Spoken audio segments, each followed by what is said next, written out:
I've never heard you beatbox. I can do a little bit, a little bit here and there, a little bit here and there. We're not recording, but I'm recording, so maybe I'll throw that in still in the beginning of this episode. We'll see. Okay. All right, Mark, after your drink, what's going down today? Today we got Dave Feldman on the show, along with our boy, Layne Norton. Dave Feldman's been studying cholesterol, and I guess not cholesterol. That's not really a good way of putting it. Like just your lipid profile in general for many, many years now. And Layne Norton, as you guys know, he has a PhD, in case you guys didn't know. And every time we say PhD, you got to take a shot. So by my count, we're already 2 shots into the podcast. But Layne also has a world record in the squat. I think the world record's been broken in the IPF. Very accomplished powerlifter, silver medalist in the IPF. And then Dave Feldman actually comes from a different background, than what Layne's in nutrition. Dave is an engineer, but Dave has really broke down lipid profiles and done so much testing on himself. That's what I really find fascinating, is how much testing that Dave has actually done on himself, and also has had a lot of other people kind of follow in his footsteps and get his blood work tested as well. But he's had these huge ranges of cholesterol test results within just a couple of weeks, just within a couple of months, sometimes from doing something like eating tons of bread, or sometimes by eating certain foods, he's been able to manipulate that structure. And so I think what we'll get into today is we'll talk about, how is the blood lipid profile as it relates to calories, because that's the drum that Layne is always beating is about calories. And I don't think that these guys, and they can speak for themselves when they hop on here, but I don't think they really disagree a lot. I don't think we're going to see these guys, try to beat each other's ass with words. But I do think that it'll just be a great topic, great conversation.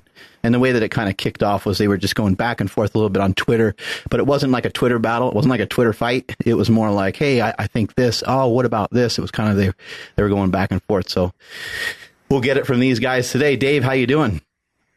I'm good. Thank you for having me on. Yeah, we really appreciate it. I've been watching a lot of your stuff for many years now. I really appreciate all the work that you've been doing. If you could fill us in and try to sum up what are some of your findings over the last several years as you've been diving into this complicated blood lipid profile world, I guess you'd say. Yeah, of course, that as time passes, that gets to be harder and harder to summarize quickly. But I guess for anybody who's not familiar with my work, I'm actually a senior software engineer and entrepreneur, and had absolutely no interest in medicine or nutrition or biochemistry or any of that 5 years ago, when what happened was I'd gone on a ketogenic diet. I saw my cholesterol skyrocket. And then I became obsessed with learning everything I could about lipidology because it turned out that there were some patterns in how lipids work that I found to be very relatable as a software engineer, because in many ways I think it functions as a network. And I stand by that to this day. That gets a little bit deeper into the conversation. But basically, what I've come to hypothesize, and is certainly something I'm doing a number of experiments around personally, is that actually if you're choosing to be powered by fat, then and choosing to be powered less by carbohydrates, then that will have an impact potentially on your cholesterol numbers. Because after all, the cholesterol that's being moved, the same system that moves cholesterol around in your blood, is also involved in moving around fatty acids in your blood. And I guess since then, there's certainly been a lot more that I've wanted to pursue, and whether or not this is associated with risk. And so I've sought to see how much these profiles that are related to those people going on a low-carb diet, not just with their LDL cholesterol potentially going up, but also with their HDL cholesterol, the so-called good cholesterol, and triglycerides, the measure of fat, the HDL going up and the triglycerides going down, which, of course, I regularly call the lipid triad. And that's a lot of where, debate gets a bit more contentious, because there's a lot of people who are concerned, and I think our good colleague Layne Norton might chime in on this one, concern for those people who do go on a low carb diet and do see their LDL cholesterol go up, whether or not they're at a greater risk. Yeah, that's go ahead, Layne. Oh, no, I didn't know if it was being thrown to me or if I should wait. Yeah, it is being thrown to you.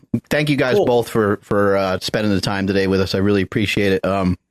Layne, I know we already heard keto, so I think we got to take a shot for that. I think every time we hear PhD, we need to take a shot.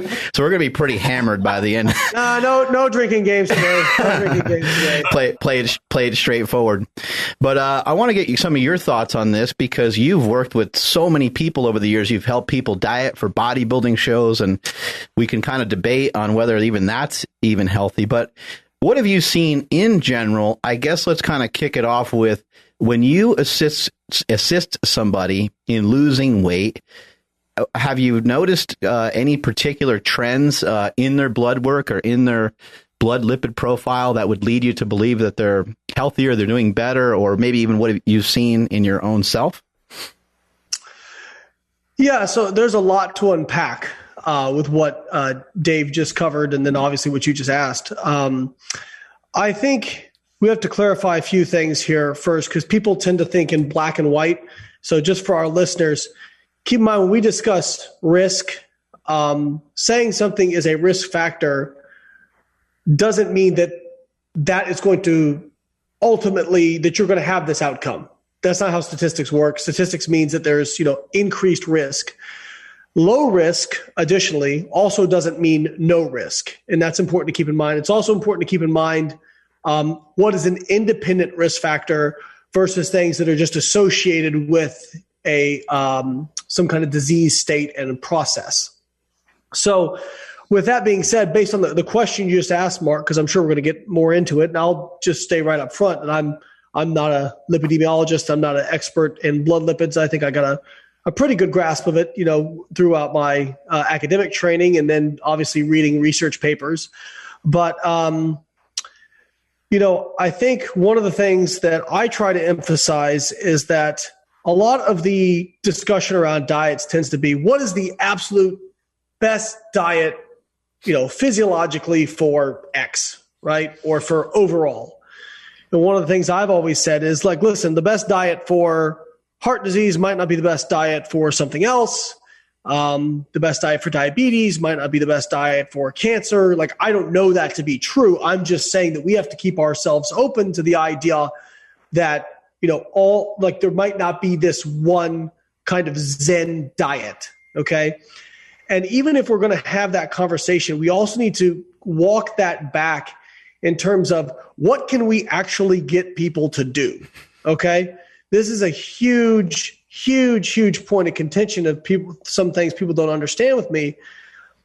When I look at the research data and I look at the meta-analysis of dietary data and the systematic reviews and all that kind of stuff, what you see is that you can improve your blood markers with a lot of different kinds of diets.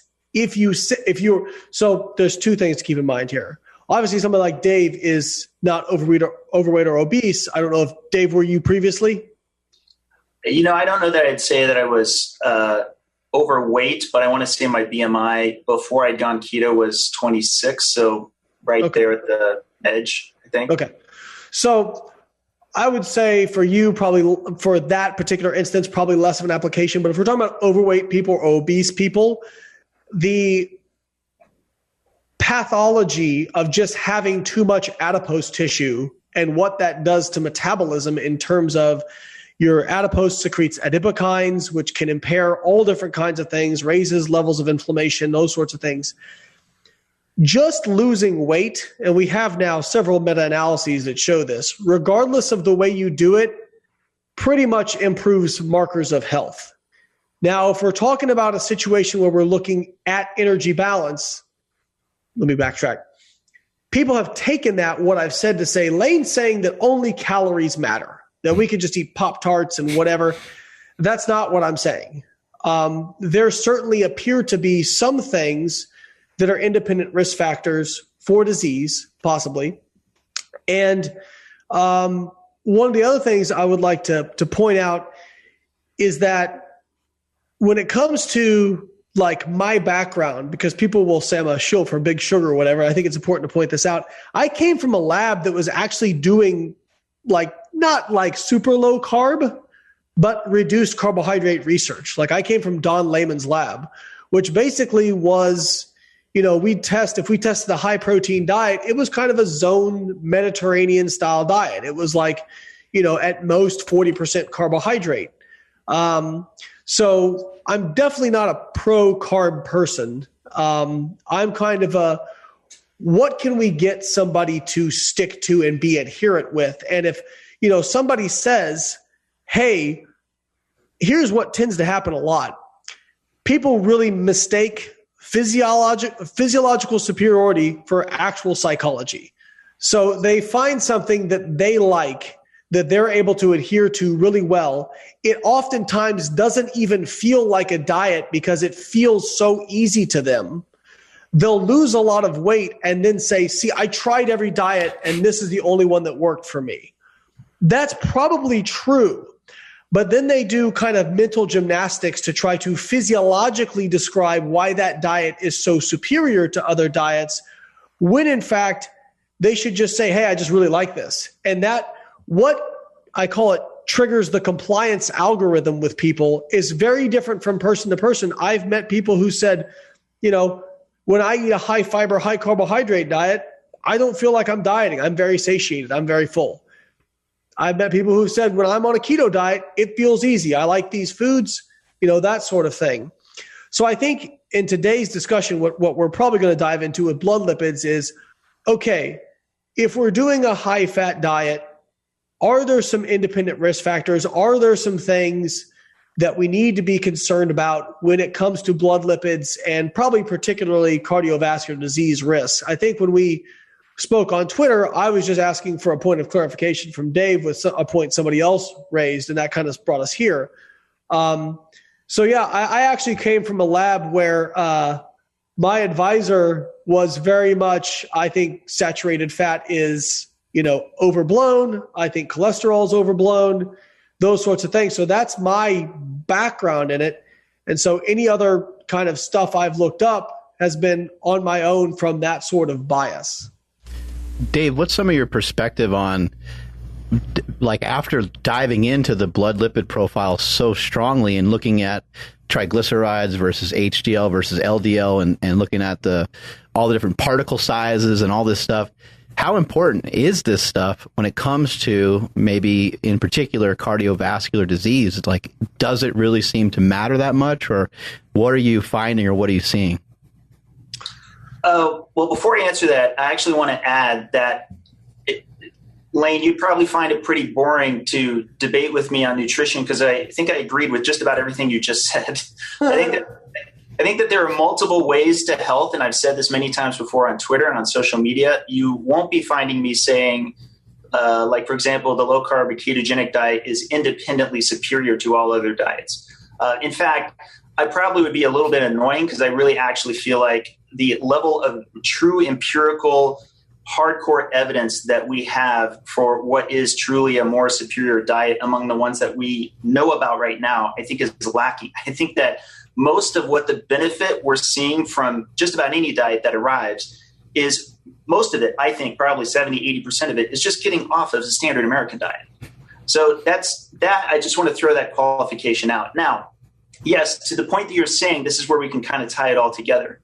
So some people are going on a low-carb diet, and they're feeling exactly like Layne just described. For example, let's say somebody goes on a carnivore diet, and they're feeling great end to end. In fact, they may, like I did when I went on a ketogenic diet, they may assume that their blood work's just going to look as amazing as they feel.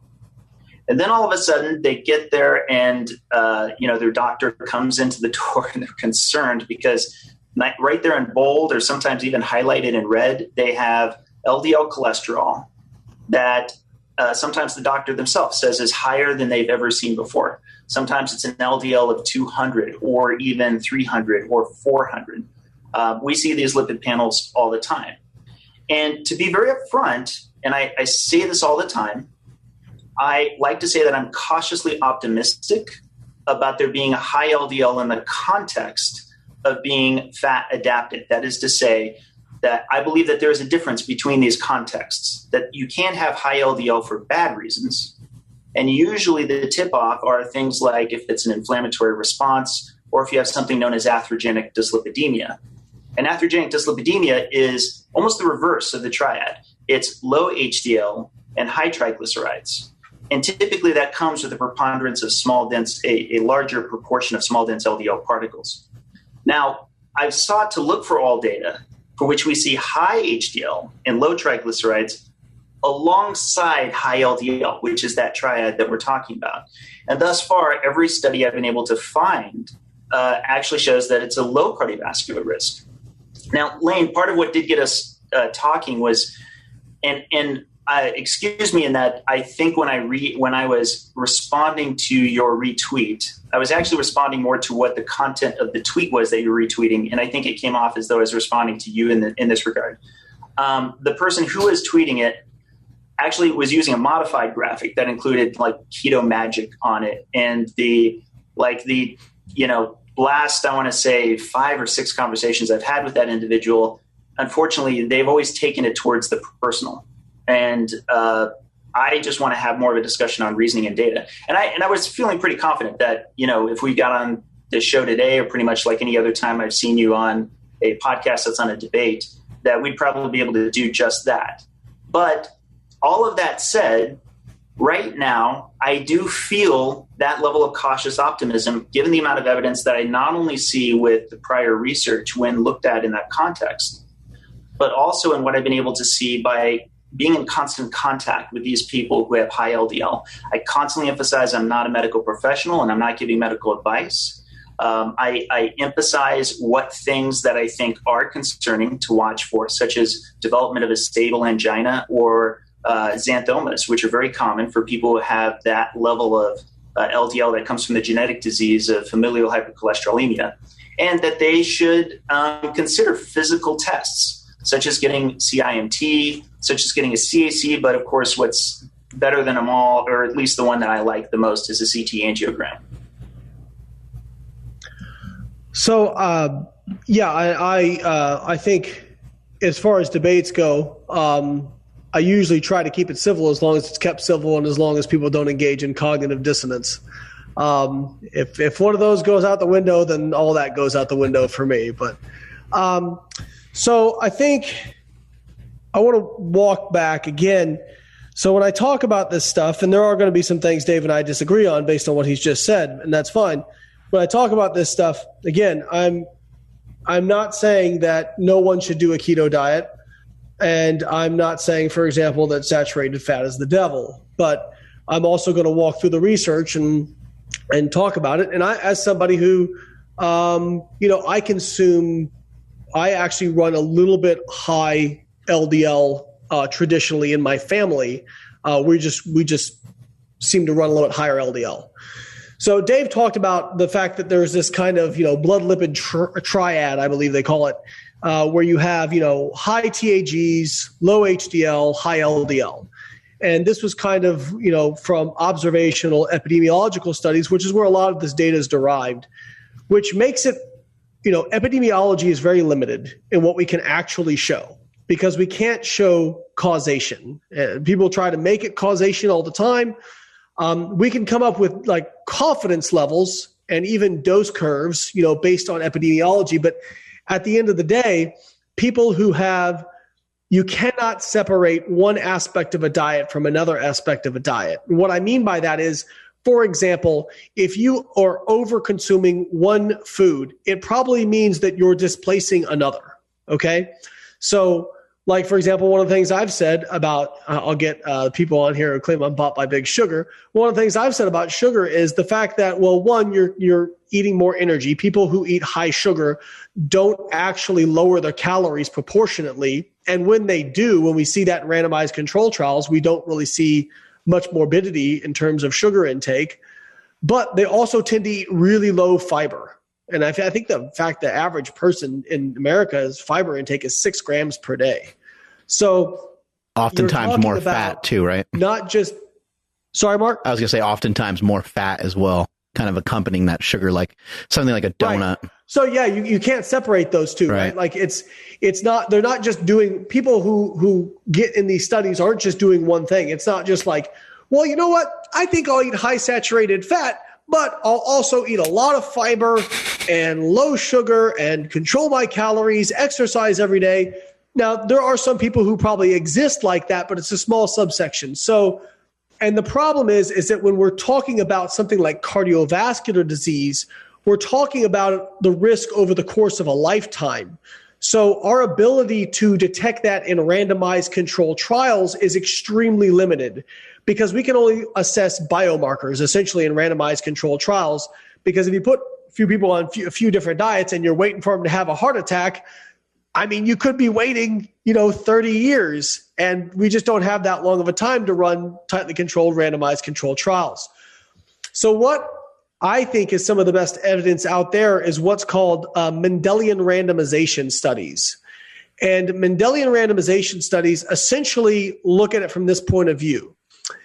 Meiosis, or the distribution of genetics when you are born, is random, okay? So, I mean, obviously you have your two parents, but how they get disseminated in the alleles and whatnot is relatively random. And you have people who will be, for example, higher secretors of LDL naturally, people who are lower secretors of LDL, and they don't affect any other blood markers, right? They don't affect other blood lipids. You also have that for HDL. It's out there for a lot of stuff. You can find it for almost anything you want to measure now.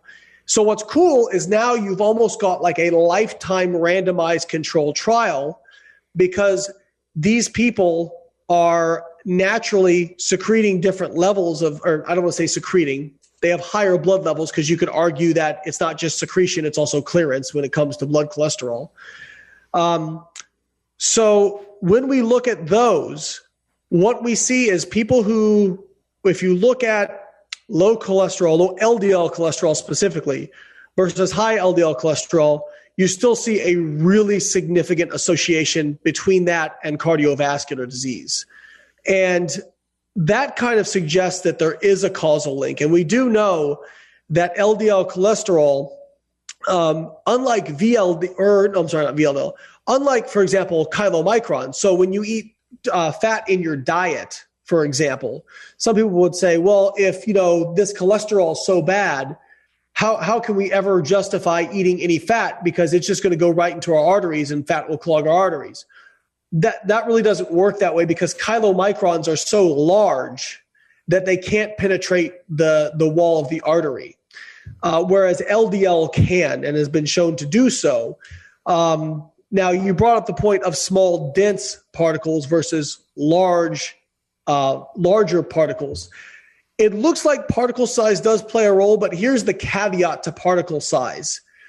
So when you have small particles, they more easily penetrate the wall and can get into the arteries and be atherosclerotic.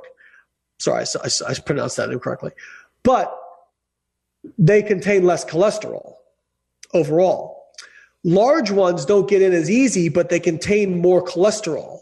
The net effect appears to be pretty minimal between the two, if that makes sense. Because small ones are getting in easier, but they just don't carry as much cholesterol. Large ones don't get in as easy, but they carry more.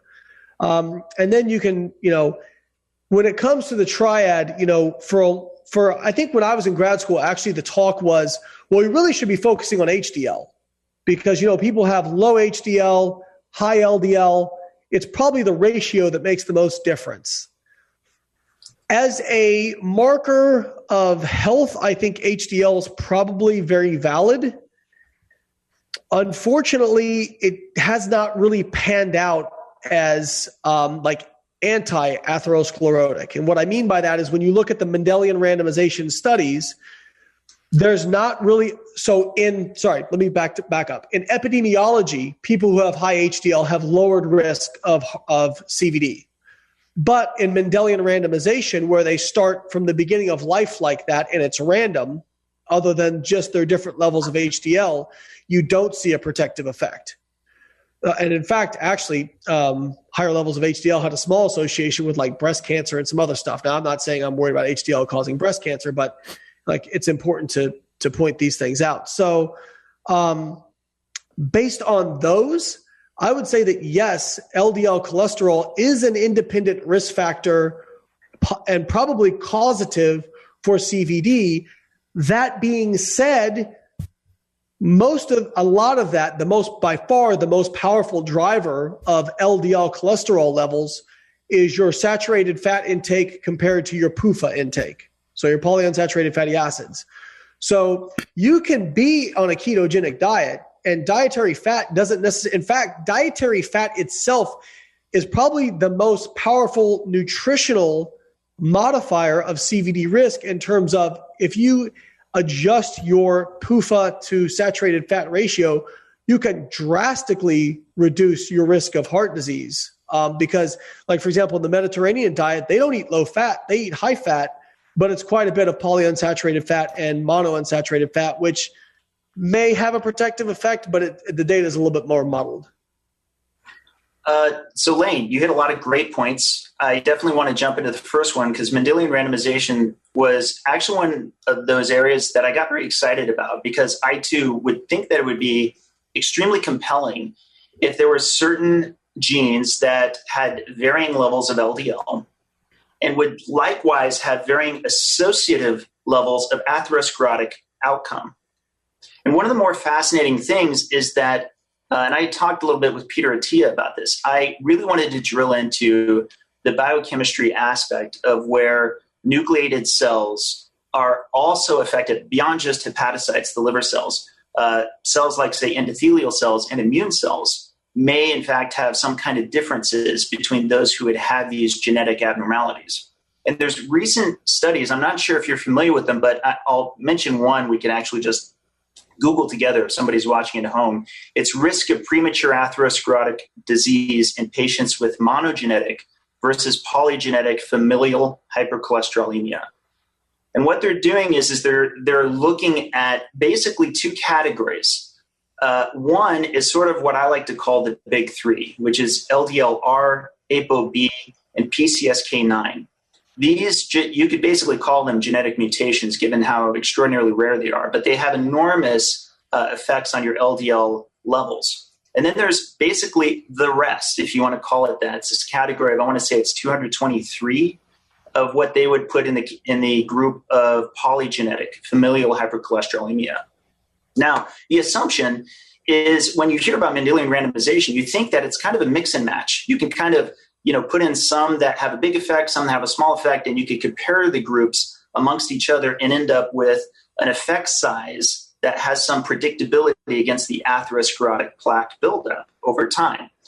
But that's really not the case in these two categories. The monogenetic and the polygenetic are very different. Even though the polygenetic, you can actually get to LDL levels that are in the 95 percentile or higher of the population, and you still will not have a comparable level of risk at the same levels of that LDL versus somebody who has one of these big three. And it gets substantially worse if you combine the two. But one of the more fascinating things is after they calculate for that, they additionally look at it against people with an unknown factor for their cholesterolemia. So they have high levels of cholesterol, but they have no known genetic reason for that. And those have like the lowest risk factor. Now, to be intellectually honest, I'm sure Paulie, who we both know and are good friends with, he would probably jump in and say, well, that's probably because those people who have an a non-detected genetic aspect, but a resulting cholesterol, they may not have had it their whole life. But the catch is, all of this is still somewhat speculative. We need longitudinal data. We need to actually be capturing the data over time in snapshots between all three of these groups. We need to be able to see those people with monogenetic, those people with polygenetic, and those people with no known genetic to really know. But already we know that there's an enormous difference between those first two groups, and that already is moving against the consistency aspect of the Bradford-Hill criteria for making the claim of causality. And actually, this is kind of exciting because I can share just a little bit extra if you guys don't mind me indulging. As I was talking about with Peter Attia from before, I kept digging, and I finally found I kept focusing a lot on endothelial cells in particular. But then I started focusing on immune cells, and I was happy to find that there is a study, and I'll go ahead and mention this one as well. It's macrophages of genetically characterized familial hypercholesterolemia patients show upregulation of LDL receptor-related proteins. And I don't want to lose the whole audience by getting into LRPs, which is, it's part of the superfamily of LDL receptors. But here's the bottom line. The bottom line is those people with the monogenetic version of familial hypercholesterolemia, they literally have differently functioning immune cells, particularly macrophages. And I know, Layne, you would appreciate this. Macrophages are, of course, integral to foam cells. They're very much a part of that very process. So if the common denominator can't be ruled in as cholesterol levels and allowing us to rule out all other aspects of lipid or lipoprotein metabolism from the cells that are literally involved in atherosclerosis, then we have a problem. We should at a minimum try to exclude those. And that's why there's 28 SNPs that my colleague Siobhan and I helped to identify that we've gotten from other studies that exclude out the other lipid markers. You mentioned how some of these don't have other effects on other lipid markers. So, of course, of interest are triglycerides and HDL. And so we managed to find 28 for which they don't have an impact on those. They may have an impact on total cholesterol, but that's okay. That don't impact lipid metabolism. We'd love to do an MR on those. The problem is they're not closely studied. And my concern is that they may not be because those genetic variants don't have that much of an impact on atherosclerosis. And if I could just fit in one more thing related to that, here's a great example. Glycogen storage disease. Glycogen storage disease can result in hyperlipidemia, and not just in cholesterol, but even in high triglycerides. And it's a big target for a lot of studies because guess what? They don't have resulting atherosclerosis in spite of their high levels of LDL and triglycerides. In fact, and I don't have those in front of me, but I have some studies I could send your way, Layne, that I think you would find interesting. I think it's GSD 1A, I think, is the one that's probably the most studied. It's the most common of the ones that are there. I think the genetic story is a great one, so long as we can exclude those factors that are likewise able to impact the progression of atherosclerosis. You had mentioned a couple other points, if I can just hit them real quick. Yeah, go for it. You mentioned lipid size. So here's the thing with lipid size. I actually don't put a lot of stock into the small, dense versus big, fluffy. We haven't had a chance to get into my general philosophy, but it's different than even a lot of low carbers. I believe that your lipid profile is much more a reflection of your health state or your disease state or, of course, your metabolic state. And that it's much more a reflection than it is a driver. I'm sure you've known, like, say, family members or friends who became, say, obese or type 2 diabetic, and their lipid profile changed. And now all of a sudden they have atherogenic dyslipidemia. So then the question becomes, okay, is it that the atherogenic dyslipidemia drove their atherosclerosis that resulted after they got that profile? Or was it really the root cause being that which brought them to type 2 diabetes and the type 2 diabetes itself? I'm more inclined to say it's the disease that created the lipid profile. Say it again, Dave. Say that last part again one more time. So the diseases that can result in changes to your lipid profile, I think, have to be disentangled in order for us to determine the causality direction of the lipid profile causing the disease. Okay, let me give you an example. Does atherogenic dyslipidemia result in a higher level of Does atherogenic dyslipidemia result in a higher level of LDL than you would otherwise have had? Okay, if that's true, then whatever the root cause is of atherogenic dyslipidemia, such as type 2 diabetes, being associated with cardiovascular disease, whether you have high LDL or not, should we then remove that from the equation to examine how much the LDL does in fact cause atherosclerosis? Because it very well could be the case that if you're not willing to change your lifestyle and you have atherogenic dyslipidemia and you take a statin, that's a net benefit overall. But that doesn't answer the bigger question I'm wanting to drive as, which, okay, what if you don't? What if you don't have type 2 diabetes? And what if you do have this different lifestyle, but you do have higher LDL? Let's look at that context, because that lipid profile reflects a different health state, a different disease state. Wouldn't you agree? Yes, I would. I think the thing to tease out here is two things. Is one, we got to remember we're talking about with longitudinal data, it would be great to have, but we're also talking about a lifetime exposure risk in terms of cardiovascular disease. So that's very, very, very tough to get that kind of longitudinal data because you could be talking about, 10, 20, 30, 40 years, if not more.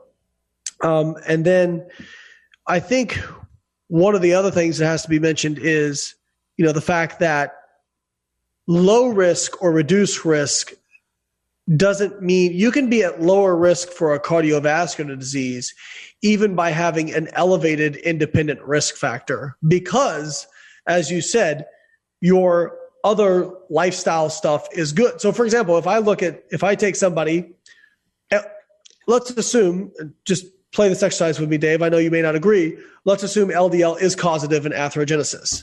But I have somebody who also exercises a lot. They control their food. They manage their weight. They don't smoke. They don't drink. Are they, and I don't know the answer to this, but I'm going to guess, they are probably less likely to have a heart attack than the person who doesn't exercise, smokes, and has low LDL, right? So I agree with what you're saying insofar as this is a overall lifestyle sort of problem that you cannot disentangle, and I agree with that. I think that you can still hold that belief and also acknowledge the fact that there is quite a bit of data to suggest that LDL is causative to some degree in it, and especially when we look at, like, even the Framingham study, where when you stratify, like, for example, low HDL and high HDL, yes, with high HDL, it is a reduced risk of heart disease. But amongst people who have high HDL, those who have low LDL versus those who have high LDL, the people with low LDL still have a lower risk compared to those who have a high LDL, both having high HDL, right? And you also see this with inflammation. So people who have low inflammation have reduced risk. I'm actually looking at a study. Let me see here. 1 second. Just got to find it because I don't want to miscite it. It's the Fourier trial. I think I'm saying that correctly. Inflammatory cholesterol risk in the Fourier trial. And they basically stratified people into different levels of inflammation as assessed by CRP versus LDL, and looking at their risk for a cardiovascular event. And what you see is, of course, people who have the highest level of inflammation and highest level of LDL have the highest risk.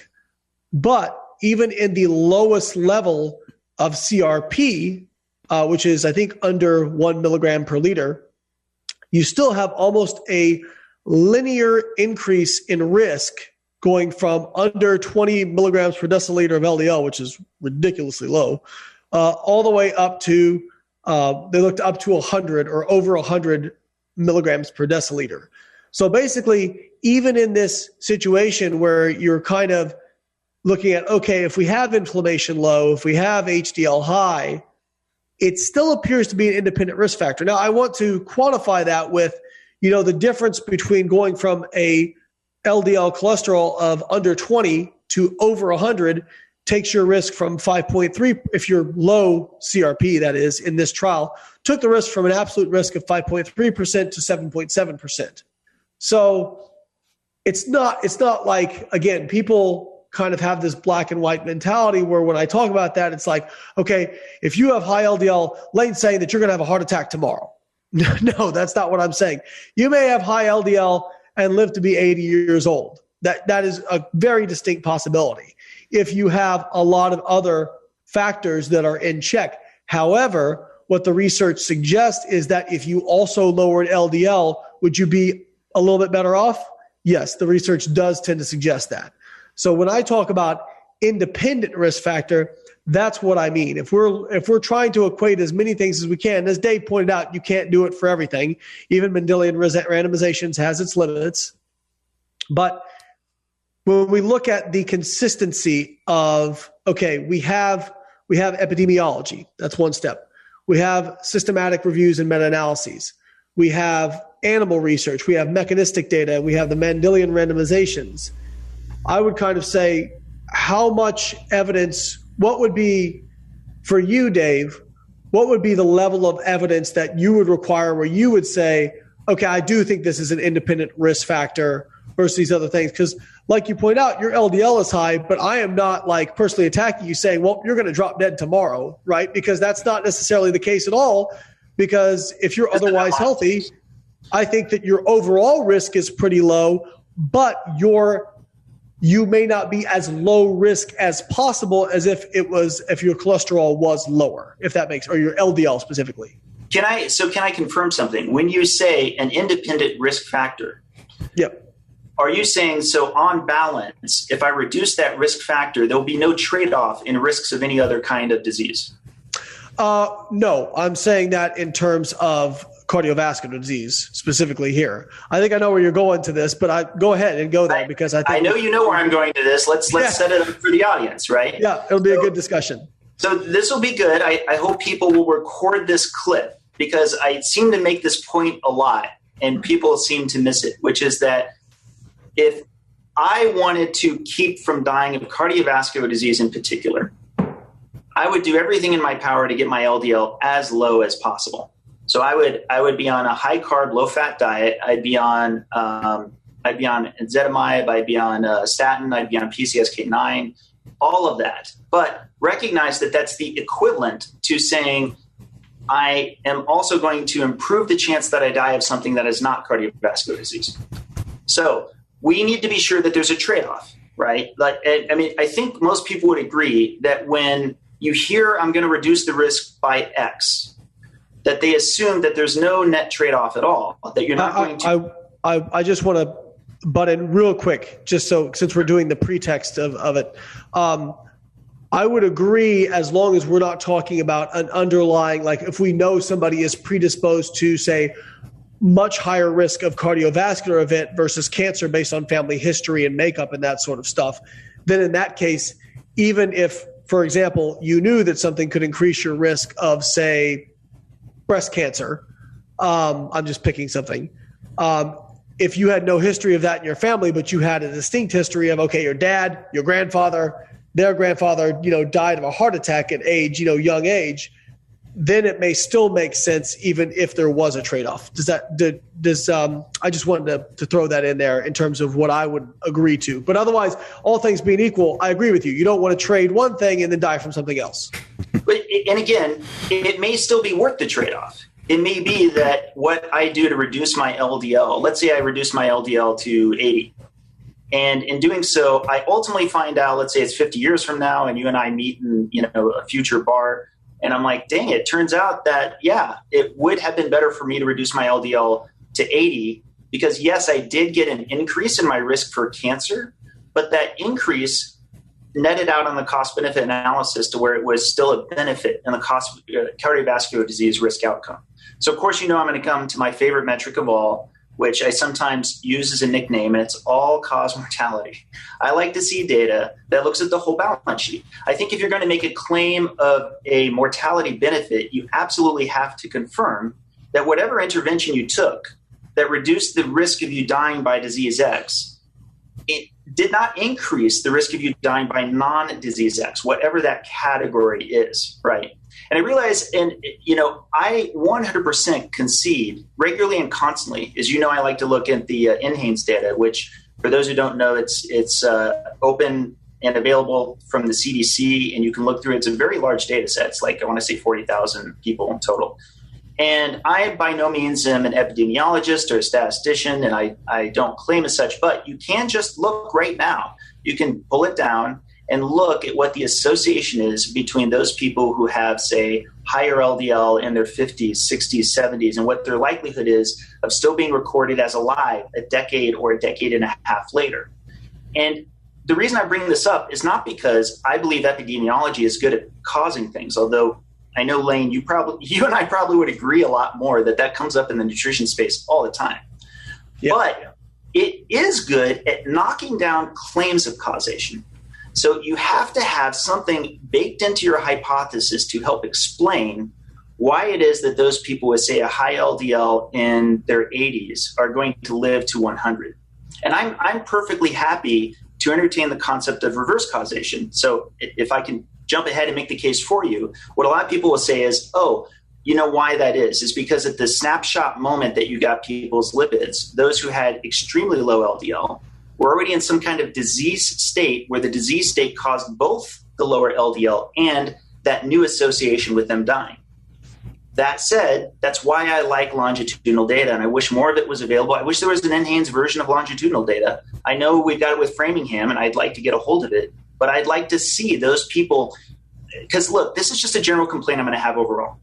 My general complaint, Layne, I hope you agree with me on this, is we spend way too much time studying sick populations. We should be putting more time into healthy populations, and particularly for getting things like high-frequency blood tests and more robust longitudinal data from non-stakeholders, from people who don't already have a stake in what the outcome of that data is going to be. And then I think we'd settle so many more of these arguments that are happening, especially in this space.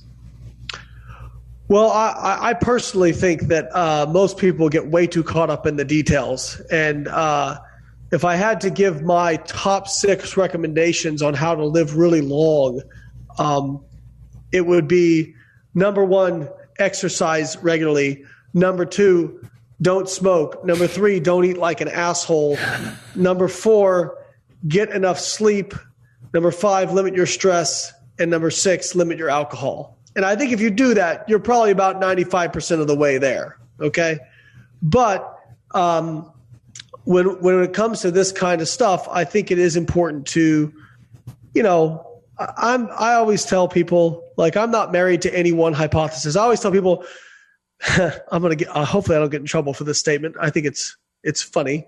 Anybody who knows 90s rap will get that I'm not being a misogynist by saying this, but I think it's important to date your beliefs, but don't make that hoe a housewife. Okay. So you want to date your beliefs. You don't want to be married to them because you never know what's going to happen. So I think you guys like that comparison. Thanks, Tupac. I got to kind of butt in here for a second, and it sounds to me like, and maybe you guys can correct me if I'm wrong, but it sounds to me like if you can control your weight, or if you're currently heavy and you can figure out some sort of way towards losing weight, we don't really have to worry about a lot of the things that you guys just mentioned. Layne, you brought up some very good points about sleep and general health practices. I think a really something that is very hard for a lot of people to do is to figure out how in the hell can they regulate the overall amount of food that they take in per day.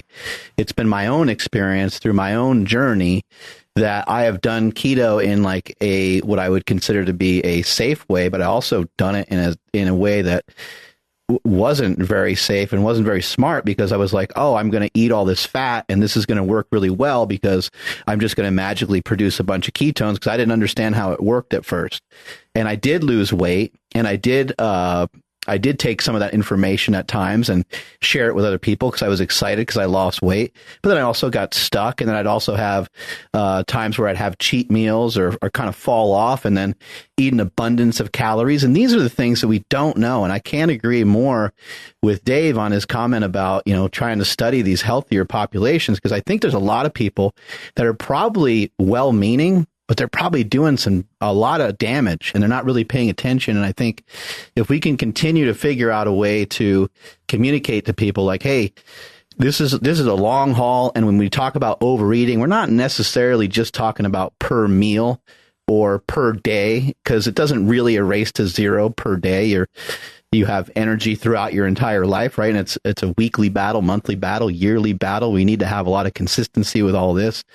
We know that we know that it's very difficult to out-exercise a bad diet, but it's also very difficult to not have any exercise in your life and be able to eat the correct amount of calories, because your calories might have to be really, really low if you're super sedentary. So we run into some of these issues, and these are some of the main things that I see really messing with people in terms of people that are trying to get healthy, but they self-sabotage themselves just a little bit with some drinks on the weekend, maybe some junk food at night while they're watching some Netflix and things of that nature.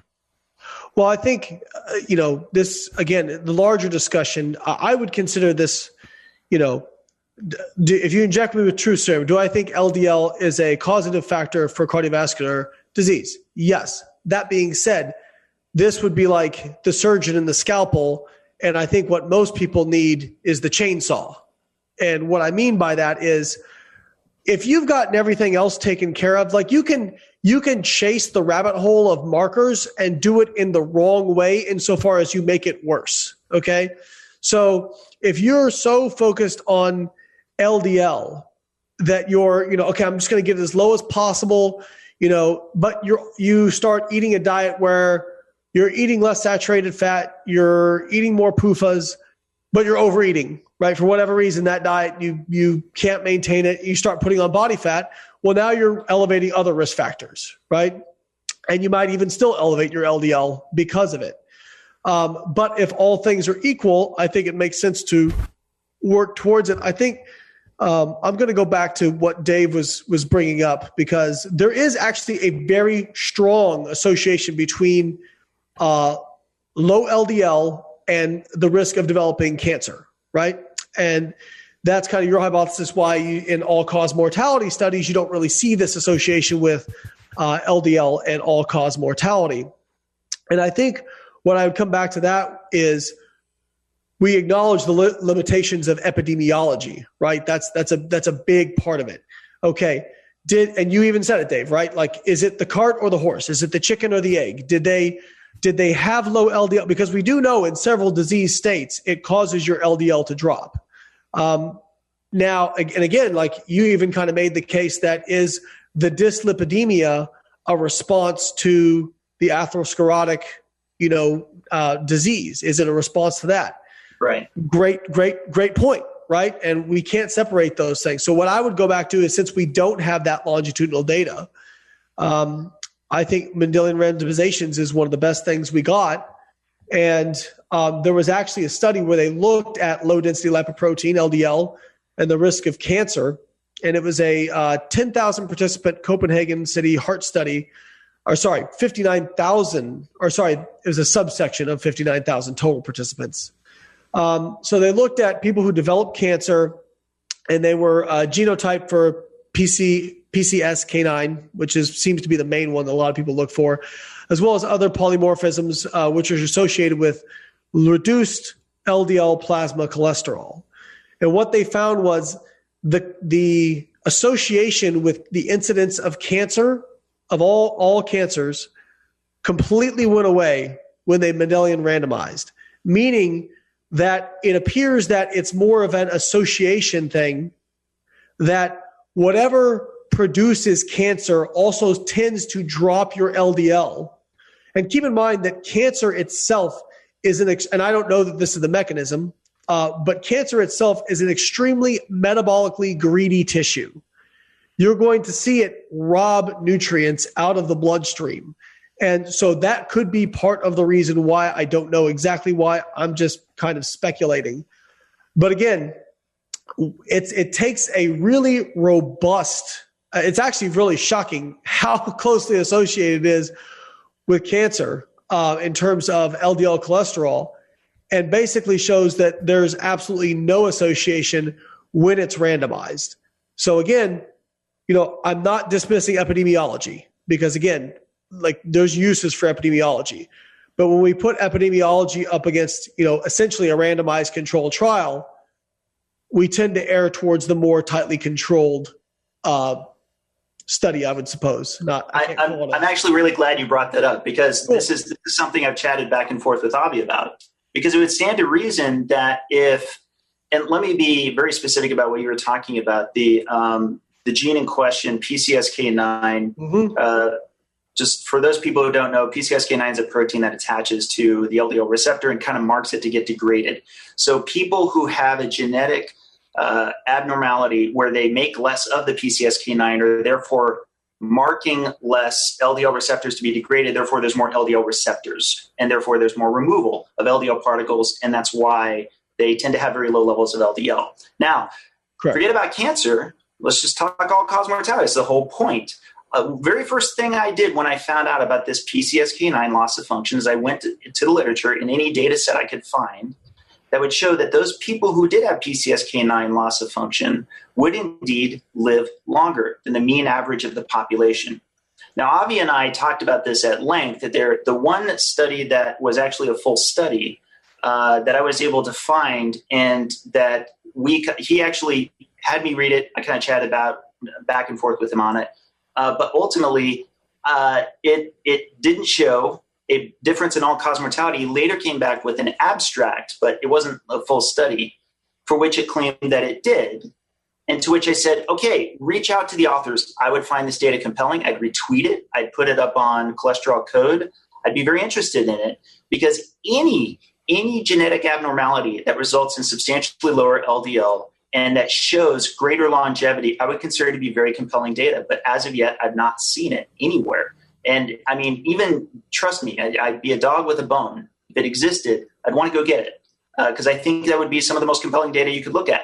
And to round out your point, it doesn't matter if it's cancer. It could be infection. It could be lower respiratory diseases. It doesn't matter. The point is, we would expect that if low LDL reduced cardiovascular disease with no other trade-off, then we should see a likewise drop in all-cause mortality. And this is where Mendelian randomization could help us out, if that's exactly what it showed.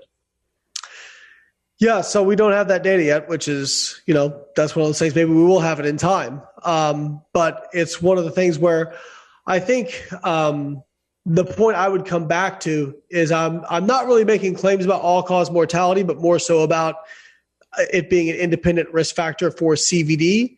That being said, I think this highlights, and something I've been saying for a long time, and I think these guys over here can vouch for that, is that I take a much more 10,000-foot approach to nutrition, right? And acknowledge the fact that, hey, just because I'm saying something's an independent risk factor doesn't, again, because I don't want people to straw man my argument, which gets made all the time. Just because I'm saying it's independent risk factor doesn't mean I'm saying that somebody who has modestly elevated LDL or even elevated LDL is going to die earlier than somebody else necessarily. There's a lot of stuff that goes into that, right? And when it comes to all-cause mortality, you're taking already messy epidemiology and it's making it really messy, right? Because we can correct for some confounding variables, but a lot of it we can't. So yeah, that's one of those things where we really don't know yet. It'll be interesting to see what happens. And but it's a metric we all care about. I mean, I agree. Like we care. Like if you said, hey, I'm going to give you a pill that will prevent you from dying of cardiovascular disease, which you will die of at 70. And the way it does is it gives you cancer at age 68. Then I don't want to take that pill. You know what I mean? That's not what the research shows in terms of, if we're talking about statins or that sort of thing. It doesn't show that. If you're making kind of a hypothetical argument, I see what you're saying. You don't want to, chase a rabbit hole. I think what I would say is it certainly doesn't show it people dying earlier, right?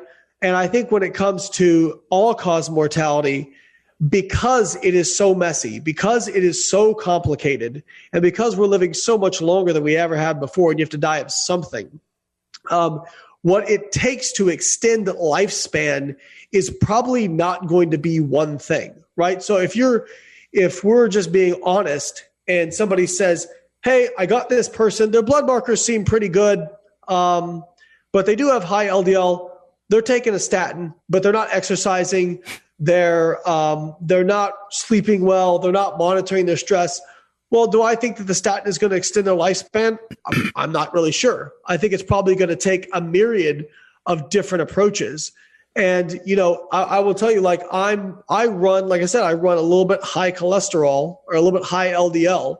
I manage that through dietary fiber intake as well as trying to limit saturated fat intake, and I've been able to control it with that. But that is a byproduct of, oh, hey, by the way, since I eat low saturated fat and high fiber, guess what I have to eat to get that stuff? A pretty healthy overall diet, right? That's pretty devoid of a lot of processed foods.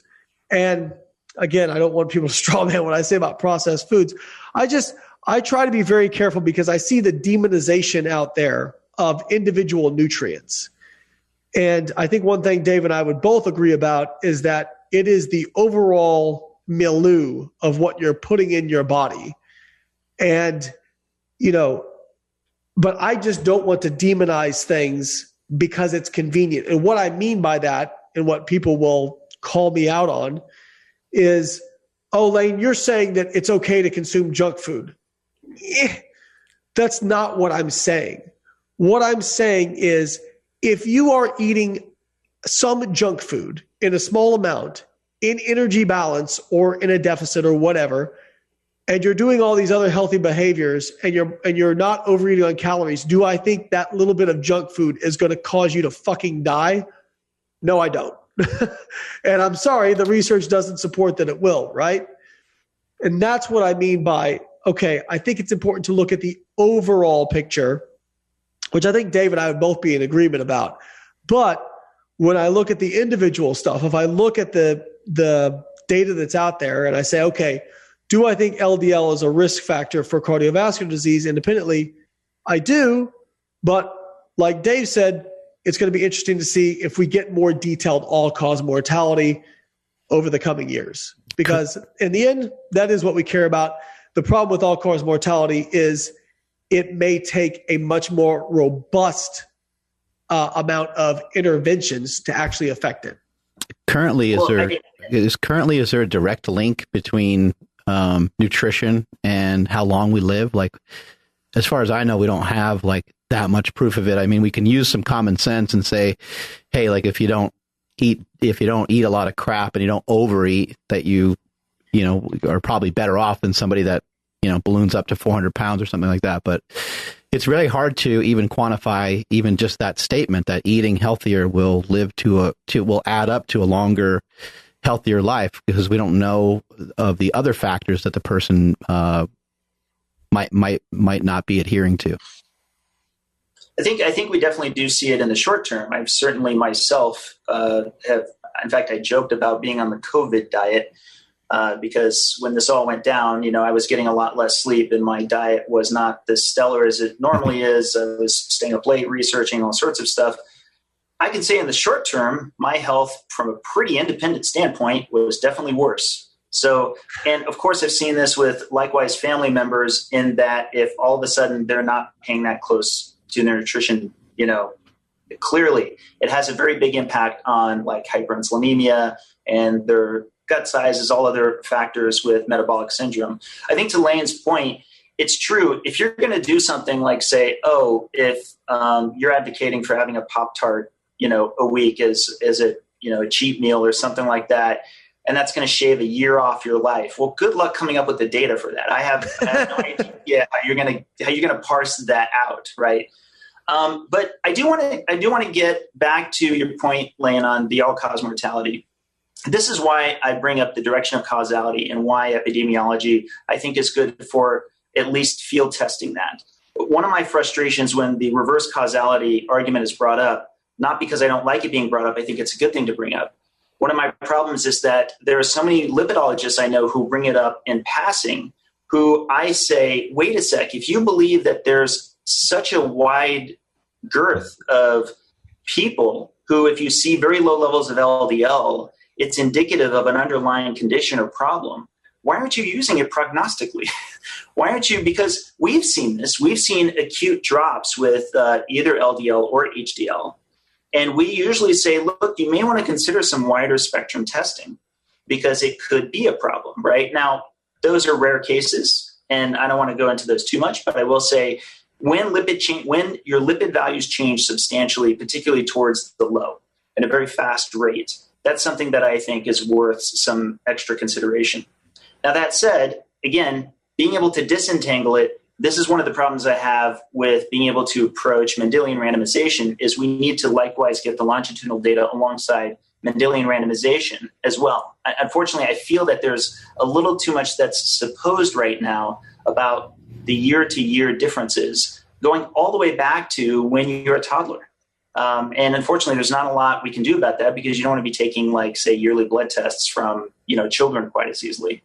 But we do know with those monogenetic factors, They are. If a child unfortunately gets born with, say, homozygous FH, which is to say they have the two alleles, they're in deep trouble. The case that got Brown and Goldstein started, they're famous for getting the Nobel Prize for discovering the LDL receptor.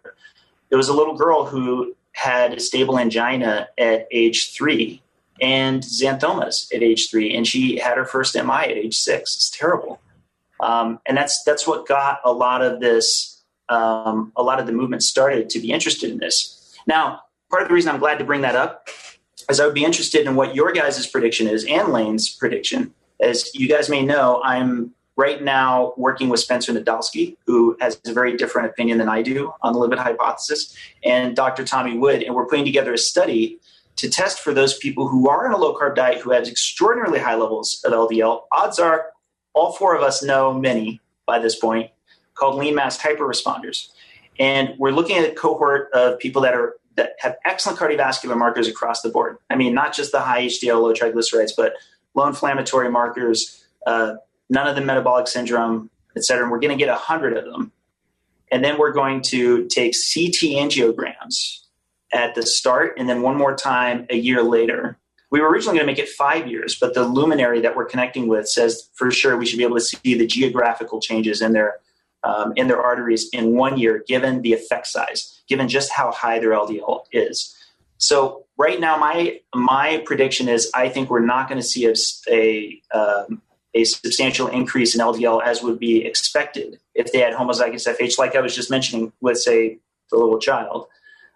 Spencer Nadolsky would say that we will see a rapid progression of atherosclerosis. So what would you guys guess? Me first or these guys? Well, I would say that my concern would be whether or not a year is long enough, but I understand you have to make a certain time point for it. You can't just, I don't want to be one of these people who say, well, why didn't they do it for 10 years? Because obviously more time is more money. I guess, what's your control group? There's not a control group. Lean mass hyperresponders, again, we're going off the advice of this luminary. I can't mention this person's name yet, but I can tell you they're very, very high up and respected in the field. And at the point where the IRB is approved, everyone will know, and then it'll, get the chat. But he's the one who convinced us to not do 5 years, that we would have more than enough data at 1 year, given his existing experience with those who have FH and who have LDL at this level. He says the CT angiograms should show a statistically significant increase. Do you know what the average LDL approximately is going to be amongst participants? My guess is you haven't really recruited subjects. So no, we can't recruit until we have the IRB. Yeah. And I don't even want to guess yet, of course, because you're going to have inclusion criteria, right? Like there's got to be a minimum that they've got to be above. What's your inclusion criteria? I don't think I'm allowed to say that either. Here's what I am going to tell you. I'm going to tell you that the existing lean mass hyperresponder phenotype, as I've defined it from the 2017 article, are those people with an LDL of 200 or higher, which of course in the existing guidelines means you should be on the highest tolerable dose statin, an HDL of 80 or higher, and triglycerides of 70 or lower. So I can say this much. It's probably, if it's not that, it's probably going to be something like that. And I will say that in the groups and between the sites and everything else, we know several people that are, we know, like, for example, we know 50 people that are, say, an LDL of 400 or higher, for example, right? And again, they at like 400 or higher, we're talking homozygous FH levels. They should right now be showing very high prominent levels of xanthomas or stable anginas and so forth, because getting back to what you're talking about with the Mendelian randomization, unlike the little girl who just came out of utero, right? These are people who would, in theory, have the lifetime burden. So if you're, say, 40 and you get the same levels of LDL as that little girl who had homozygous FH, you have that whole balance sheet of the 40 years prior as part of the existing atherosclerosis, right? Yeah.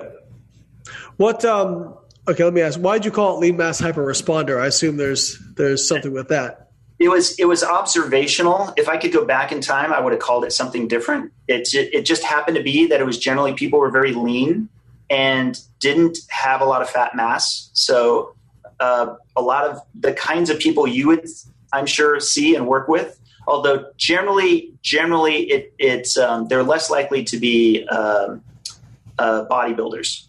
Okay. So there are certainly some who are bodybuilders, and you may already be aware of this. Weightlifting, resistance training, especially, is also an LDL sink. I believe a lot of this comes back to endocytosis for muscle growth and repair and so forth. But you take, for example, the Keto Gains group. Their like median LDL levels for even people who are carnivore might be, say, 160, 180, right? But those people are more like, say, cyclists or yoga instructors or runners. Those will be the ones who can have like super, super high levels of LDL. And this all fits the energy model. I don't know if you had a chance to look through the energy model, but basically the gist is if you're having to traffic more fatty acids around as triglycerides, you're going to have more turnover. But the more lean mass you have relative to fat mass, it makes sense that speed of recycling has just got to be at a higher rate. Therefore, you're going to have more remaining LDL particles and therefore more resident LDL-C. And that's how you end up with these levels. But they look like unicorns in that lipidologists around the world don't know what to do with it, because typically you don't see that level of LDL without likewise, say, higher inflammatory markers like you tend to see with FH, sometimes higher levels of triglycerides, et cetera. They're very unusual in that regard. So what I would say is, and this isn't meant to be a cop-out response, this is just meant to be a complete response, is that it's hard to answer that question. And trust me, I understand limitations more than anybody, having done those, not these sorts of studies, but studies in general. It's hard to answer that without a control group where you've got people who are similar phenotype, but also lower LDL, right? So the question you asked me is, do I think you will see increased, what was the measure you're going to use again? Increased atherosclerosis, CT angiogram. CT angiogram. Okay, cool. Yeah. So do we think we'll see increased buildup? If LDL is an independent risk factor, you would expect yes. However, when you're also dealing with people who are lifting weights or exercising and, have all these other healthy behaviors they're doing, I'm not sure. And like I said, what needs to be, what would hopefully be a comparison would be where you do the same thing, but with people who have one group, similar everything, high LDL, other group, similar everything, low LDL. Obviously, very difficult to recruit for, very difficult to find. Because I don't think it would be hard for me to recruit for and find. Just help me raise another couple $100,000.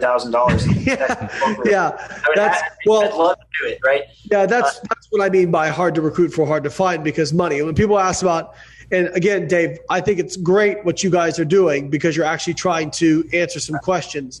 And it's like people ask about, well, why didn't they do the study for this much time? And why didn't they use this? And money, and money. I don't know. I was in a debate on Twitter. I don't want to call it a debate. I don't want to dignify it with that. Where somebody was like, nobody should ever charge for any nutritional advice or weight loss advice. It should be free. And I'm thinking, do you work for free?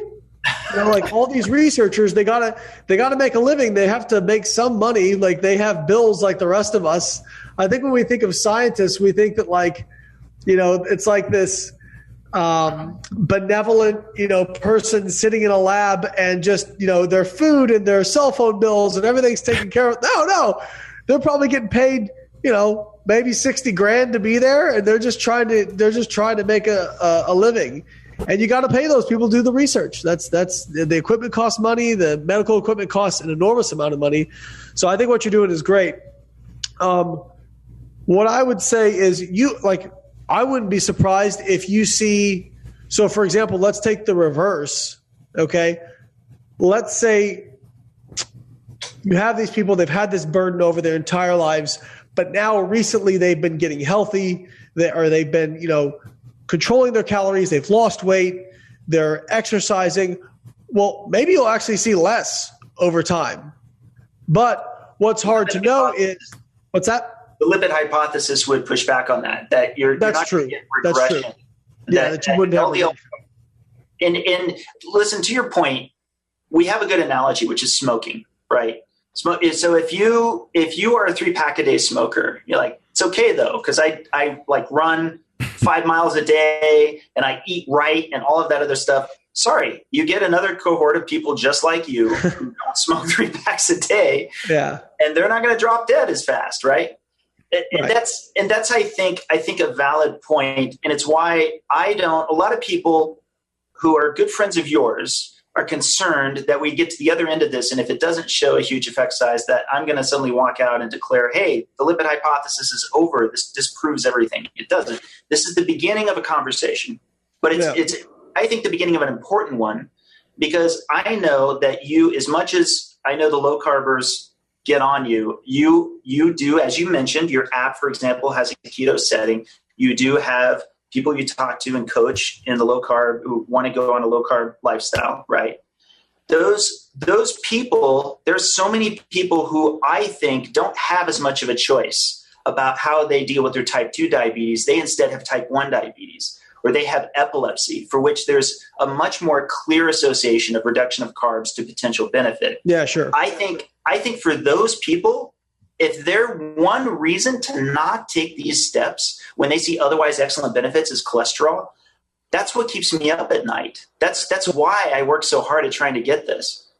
So I think that's, a little bit of teaching people about false equivalencies, and that sort of thing, because, if you have epilepsy and you're worried about your risk of a heart attack, 40 years from now, I think you're missing the forest through the trees in terms of like what benefit you can, because the first, real benefits shown of a ketogenic diet were for epilepsy. I mean, it seems to be very good at being able to control epileptic seizures. So, as you pointed out, Dave, I kind of take the Michael Jordan approach of Republicans buy sneakers too, my man. Where we have a keto setting on our app, but I don't hate keto. I mean, Dom D'Agostino is a good friend of mine, and we've been on Joe Rogan together talking about keto, energy balance, all that kind of stuff. But one of the reasons, actually, somebody asked me like, how can you be friends with Dom? I'm like, because Dom doesn't say stupid shit, like. He doesn't say things like calories don't matter. Like he acknowledges this, and I think that's just the tough conversations that we have to have, is that, a lot of people will listen to you and I on this conversation and they'll probably get pretty frustrated by it because nobody's making like really extreme claims. It's a lot of nuance. There's a lot of stuff to dig through. And you're probably, if you're looking to walk out of this and be like, okay, who spiked the football? And, do I need to worry about LDL or not? Well, it's a really long conversation. And, again, it's one of those things where, like, I guess, so I don't want to dance around your question. So I think you may see a little bit difference. But if these are otherwise healthy people, it wouldn't shock me if you didn't see much difference, if that makes sense. And that in itself would be very relevant. Like it's, even if it's something in between, even if there's some progression of atherosclerosis that's of some statistical significance, but it's still, when compared to an FH group, it's nowhere close to that. That at least gets us some data to get the ball rolling to better understand, what the real difference is on diet-induced hyperlipidemia versus genetically, induced hyperlipidemia. Yeah. And I think that's relevant. And I think, this points to a larger discussion also of understanding the difference between something being an independent risk factor and understanding that doesn't mean it's going to kill you tomorrow or that it could kill you at all. So for example, like you can have the what the health, right? Where, one egg is the equivalent of smoking 6 cigarettes. I still don't understand the mental gymnastics they went through to be able to justify that. But it's almost like these diet groups get so encamped. And one of the reasons I agreed to come on here with you today is because I don't think you fit into this. I would disagree with some of your hypothesis, but I don't think that you are married to your beliefs yet anyway. But, if I've had these times in my own career, for example, I mean, it's something completely unrelated, but where I had to question, okay, is my hypothesis correct? So I used to be somebody who ate small meals a day because the idea was you keep amino acids high, keep muscle protein synthesis going. And then we got some data back out of one of my experiments where I looked at that and I go, well, shit, I really can't justify doing that anymore. So I had to decide, do I believe my own data, right? And I think one of the problems is people get so entrenched in their beliefs and they marry their beliefs. They get married to their beliefs. And then once you're married to it, it becomes very hard to divorce those beliefs, right? It's very painful. So I think, like I said, one of the reasons that I don't advocate against any particular diet, and you can watch my Twitter, you will see it. One week the vegans are giving it to me, and the next week it's the orthorexics, the clean eaters, or no non-processed food. The next week it's people who ate fructose, and the next week it's the keto people giving it to me. And I think that's just because, like I said, I'm all for if somebody says, hey, a ketogenic diet helped me control my calories and get my weight down, then hey, if you did have success with another approach, it's probably a perfectly viable approach. Just because you might get conferred a little bit less risk if you were able to get your LDL cholesterol a little bit lower, that doesn't matter if you're not able to stick to that diet. You end up overeating and putting that weight back on. Like that's a much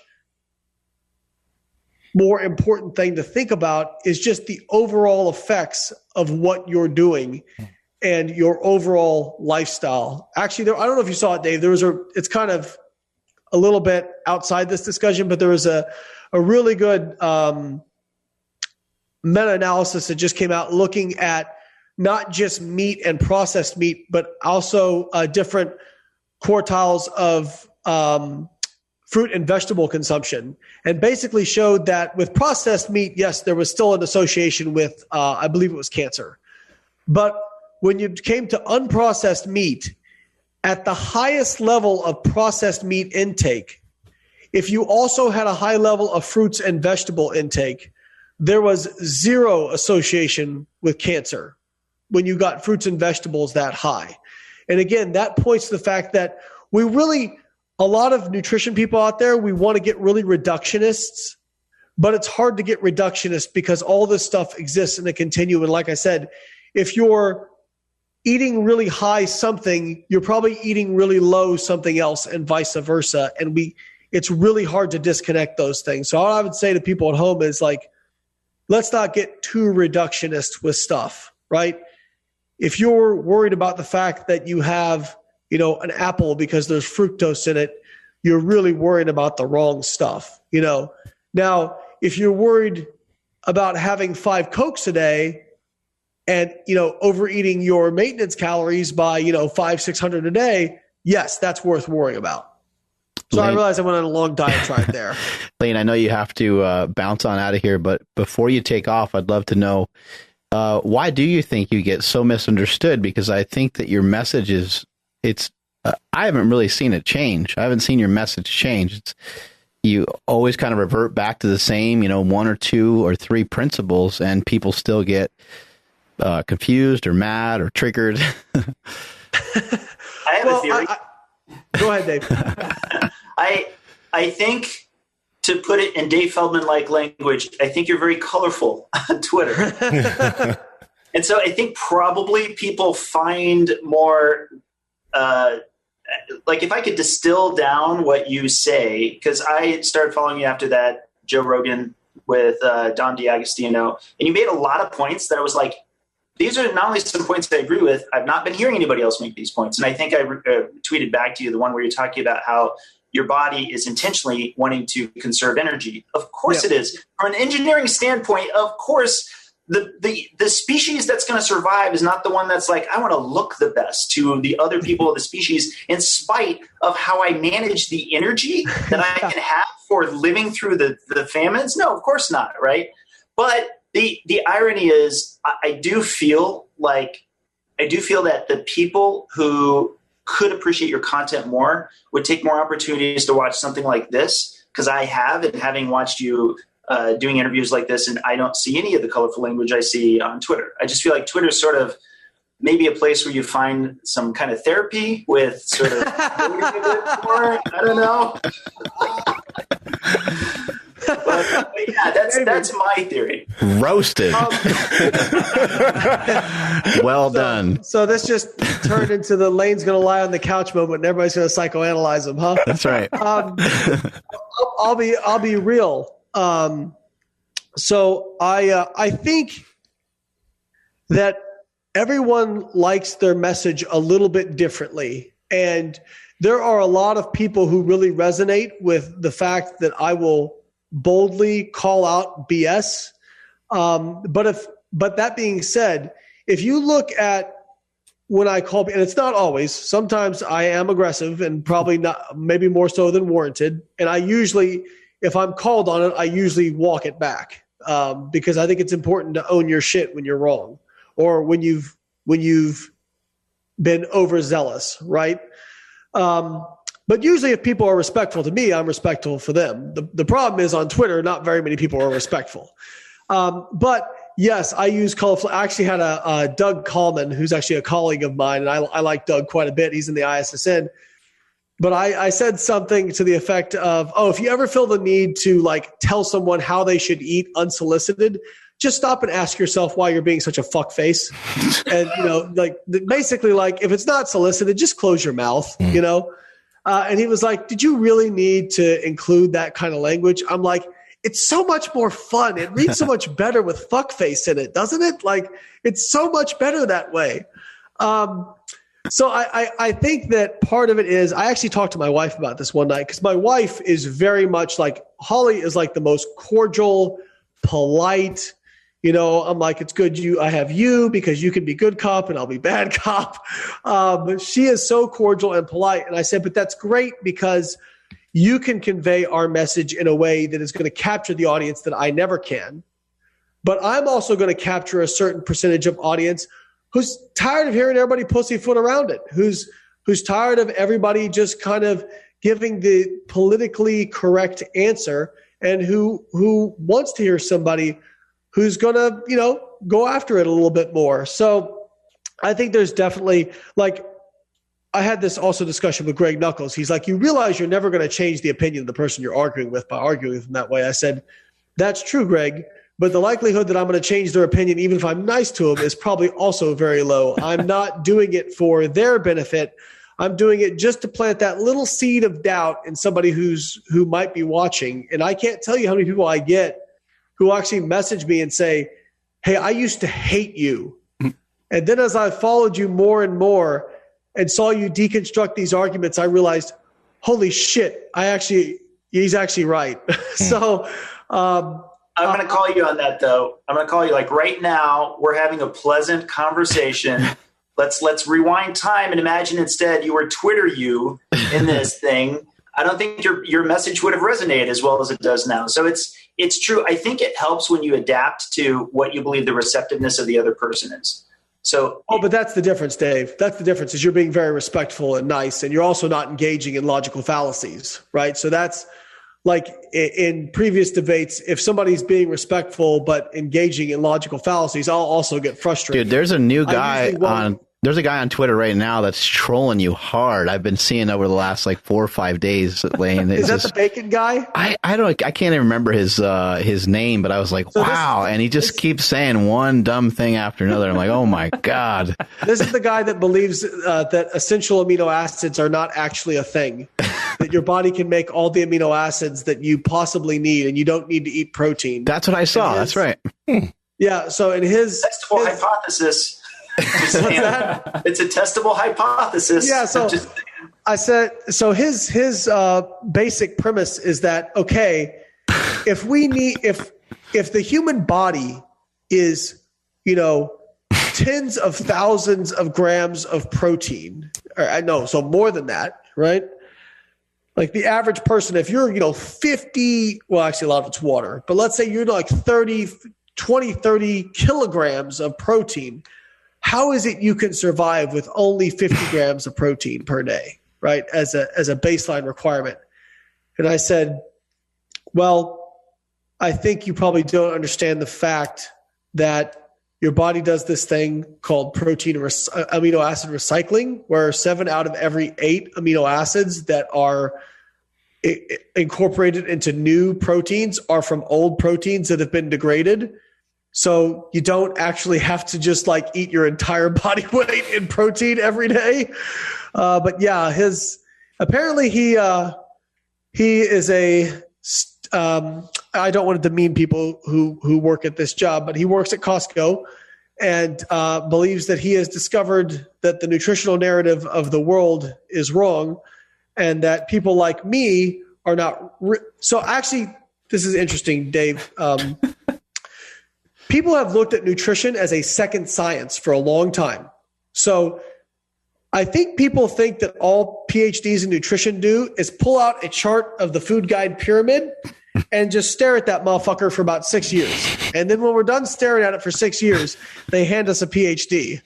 And the fact is, we have to take a lot of biochemistry, I've taken, analytical chemistry, organic chemistry, 2 semesters biochemistry, nutritional biochemistry, physical chemistry, instrumental chemistry, inorganic chemistry.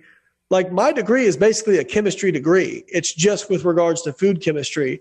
But I think because people look at like dietitians who are very clinical in how they apply their knowledge, they think that most nutritionists are behind the times and that it's kind of a second science. So to your point, Mark, that's the guy who's trolling me, and he's been fun. Layne, thank you so much for your. I tell you, by the way, I come from engineering, particularly in software engineering. We don't care what paper you walk in the door with. We want to see your work. We want to see what you've accomplished. We want to review your code, right? I don't care whatever somebody's education background is. What can I observe that they accomplish? What things do they say that make sense, and so forth? And so in that regard, like I likewise dislike when somebody assumes credentials are not at least a head start. I think it's 100% fair to call out when somebody who does have a degree is saying things that are, clearly not reflecting the evidence. But that said, it's just like I would go to a doctor if I was hurt. They've got the head start for me on whatever it is that I think there's going to be a problem, and I want to see how that plays out. Now, again, at the end of the day, though, I'm still an engineer. So I'm going to start from a skeptical standpoint, but I will also be open-minded to wherever a source of information comes from if I think they're making a valid point. That's the catch. So I think just to wrap this up in terms of like, you don't want to make an appeal to authority, right? So where I tell people, because people say I appeal to authority because I talk about my education, but that's not exactly correct, because if I was only appealing to that and not providing empirical data, that is an appeal to authority, right? But if somebody, so it's okay to talk about, hey, I took this, and this, if you're also providing empirical data based on a claim.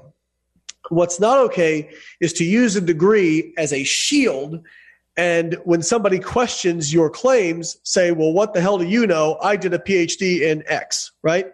That's not okay. There are people who do that. And I tell people, listen, people go, well, if you have a PhD, you got to know what you're talking about. I'm like, probably. So all degrees do, and we see this with medical doctors who say insane things. All a degree does, or an advanced degree, is increase our confidence that that person probably knows what they're talking about. They probably should get a little bit more leeway. You probably should value their opinion a little bit more, even if there's no data to back it up. But that being said, some turds just don't flush.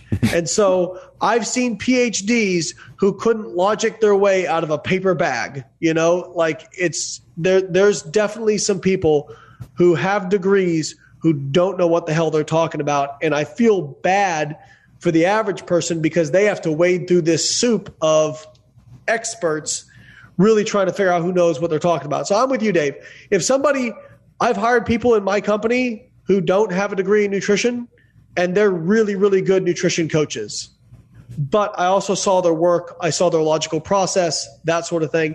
That's what I care about. Now, if somebody comes to me and they're really good and they have a degree, great, awesome, even better, right? But at the end of the day, agreed. If you can provide evidence to support your statements, that is what we should be valuing above all else. Dave, I'd love to get your perspective on how you manipulated your cholesterol levels with, I think at one point you did it with bread, and another point you did it with extremely high amounts of fat. And Layne, if you need to go, that's fine, because we're just going to talk poorly of you, and we're going to talk about the superiority of the ketogenic diet. I've got about 7 minutes left. Okay, cool. So I'll write it out. All right. If you haven't heard about this experiment, Layne, you might actually find this to be of interest. I did this, I think 2 years ago. It's colloquially known as the white bread and processed meat experiment. And this is effectively what I did. It's getting to a point where I really wanted to really draw emphasis in the energy model, in how I really do believe it's very much associated with metabolic pathways and not with the food quality choice. Because unfortunately, a lot of people who are pushing for the high carb, low fat diet are coming at it from the perspective of it's fiber, it's having particular nutrient content, something along those lines. And it's not so much that I don't think that that's a potential value. It's that I really wanted to draw forward that, no, this is really about both metabolism and existing energy status, particularly having glycogen stores in the liver. I believe that that's a very major factor as to how much the body will traffic more fat. And just to give the quick, like 1 or 2 sentence biochem reason that I may lose a lot of people on, but then I'll take it back. I believe it ultimately comes down to if your hepatic glycogen stores get low enough, it's going to activate greater hypoleptinemia, which will further activate the HPA axis, which will activate greater lipolysis, which means that your fat cells are going to be overall dumping more lipolysis at a higher rate because of higher glucagon, lower insulin, but especially the hypoleptinemia. And that starts this higher cycle of more throughput going back through the liver, packaging more of those back up into triglycerides, exporting them out as VLDL, which hardly hang in the system for very long because you've got higher turnover in the periphery. Okay, that's the big biogeek explanation. So what did I do? I said, all right, I'm going to intentionally pick a diet nobody recommends ever, and that's going to be white bread and processed lean meat. And I specifically wanted to pick meat because a lot of people feel that meat is the reason for which you're ending up with higher levels of LDL. And no, it's not. I ate loads of lean processed meat along with loads of bread. And what happened was my LDL at the start of the experiment was 296. So at 296, I'm 50% higher than even what that max range is against the guidelines. And in 7 days, at a rate of around, I want to say 40 milligrams per deciliter, my LDL was dropping until it hit 83.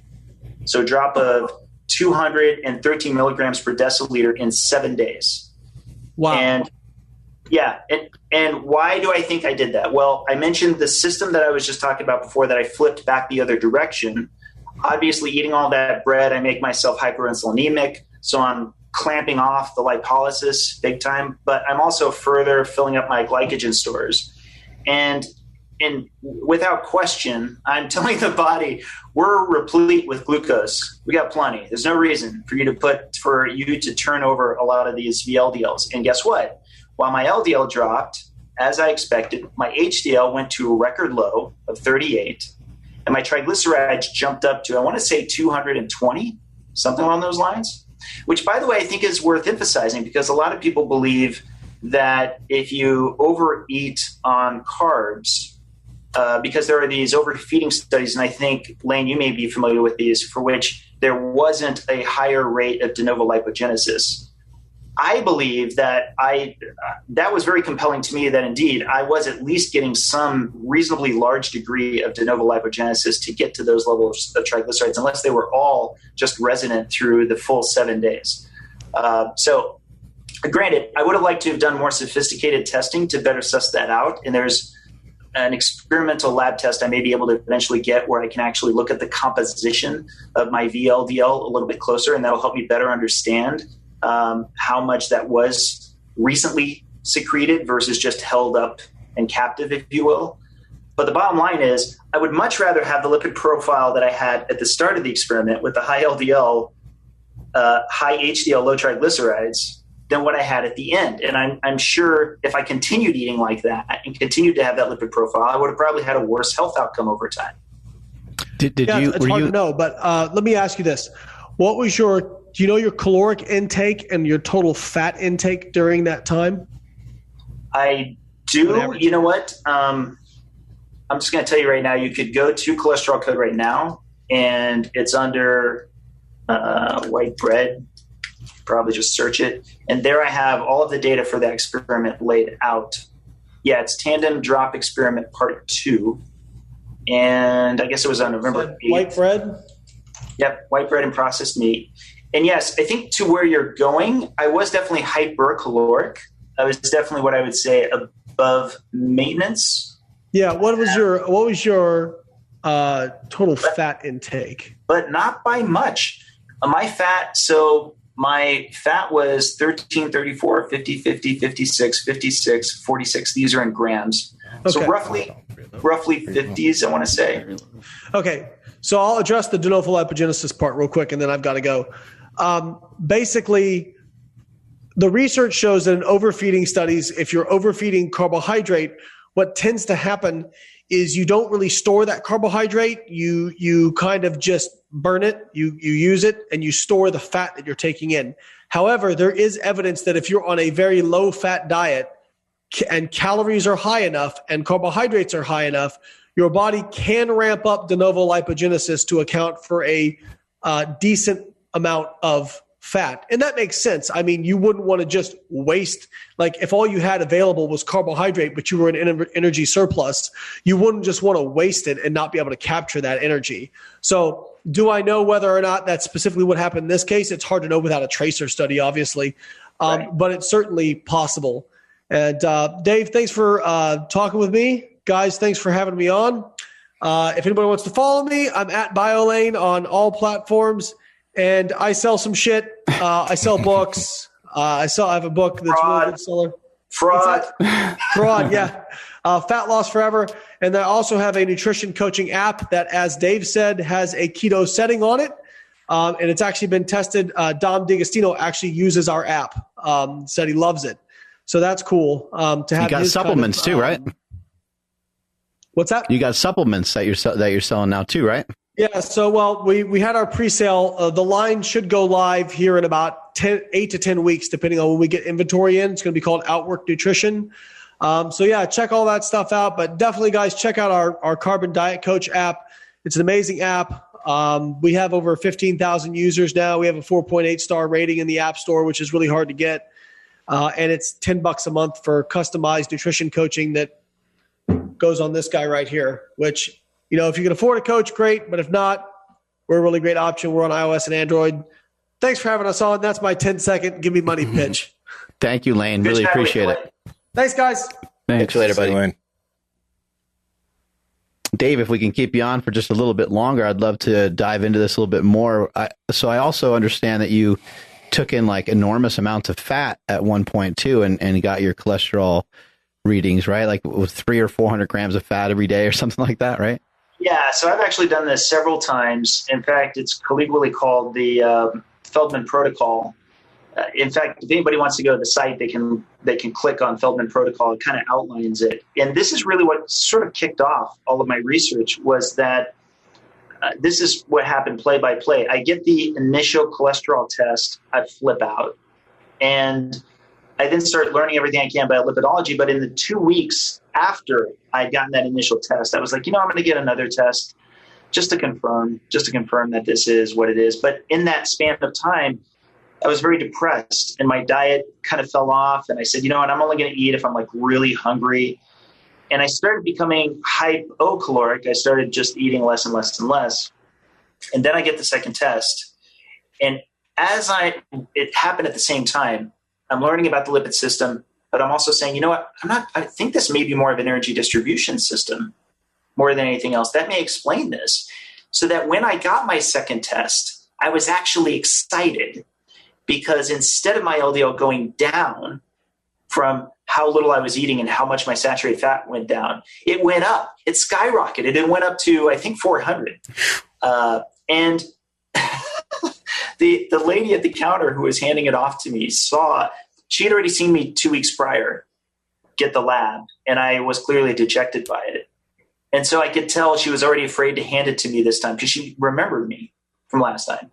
And she's handing it to me, and I look at it, and I was like, oh.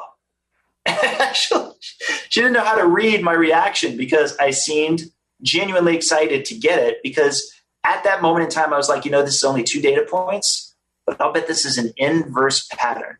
And so after that, my diet started to ramp back up, and sure enough, my cholesterol started going down, so that they go inverse from each other. The more fat I eat, the lower my LDL goes, and vice versa. The lower fat I eat, the higher my LDL goes.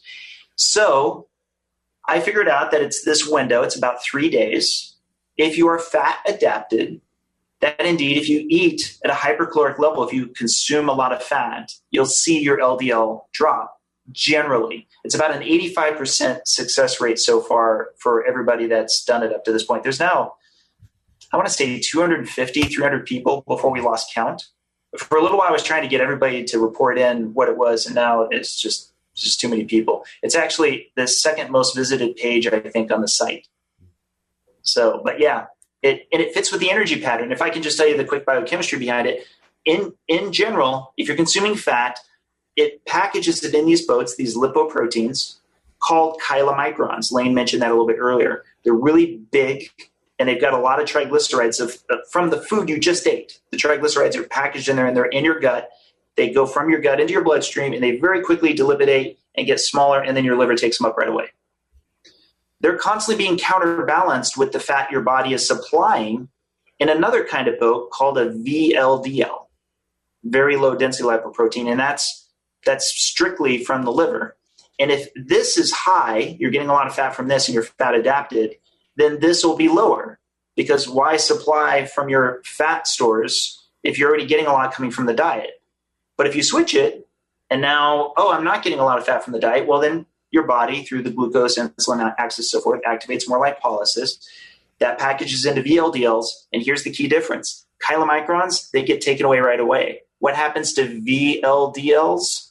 When they get dilipidated, they become LDLs, and they remain in the bloodstream for 2 to 4 days.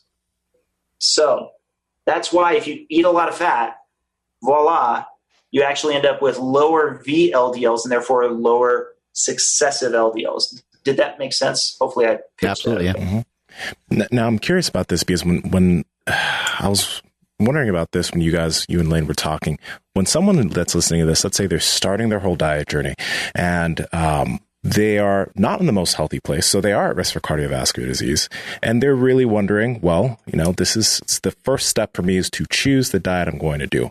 Obviously, we figured that you want to choose the best diet that you're going to be able to adhere to, right? So whether it's keto, whether it's low carb, et cetera, you want to be able to choose the best diet you're going to adhere to. But also, what do you think would be the, ideal diet for them to try to start with, being at risk for cardiovascular disease, not having the healthiest habits just yet, and just trying to figure out where to begin, right? Because if they were to start with like a keto or low carb, kind of higher fat diet, maybe they'd be afraid that would increase their likelihood for that as they start to trend down in terms of body fat, weight, their exercising, etc. I was curious what both of your takes would be on that, for where the starting point would be versus when they are a little bit healthier and they could venture off into trying whatever diet they want to do.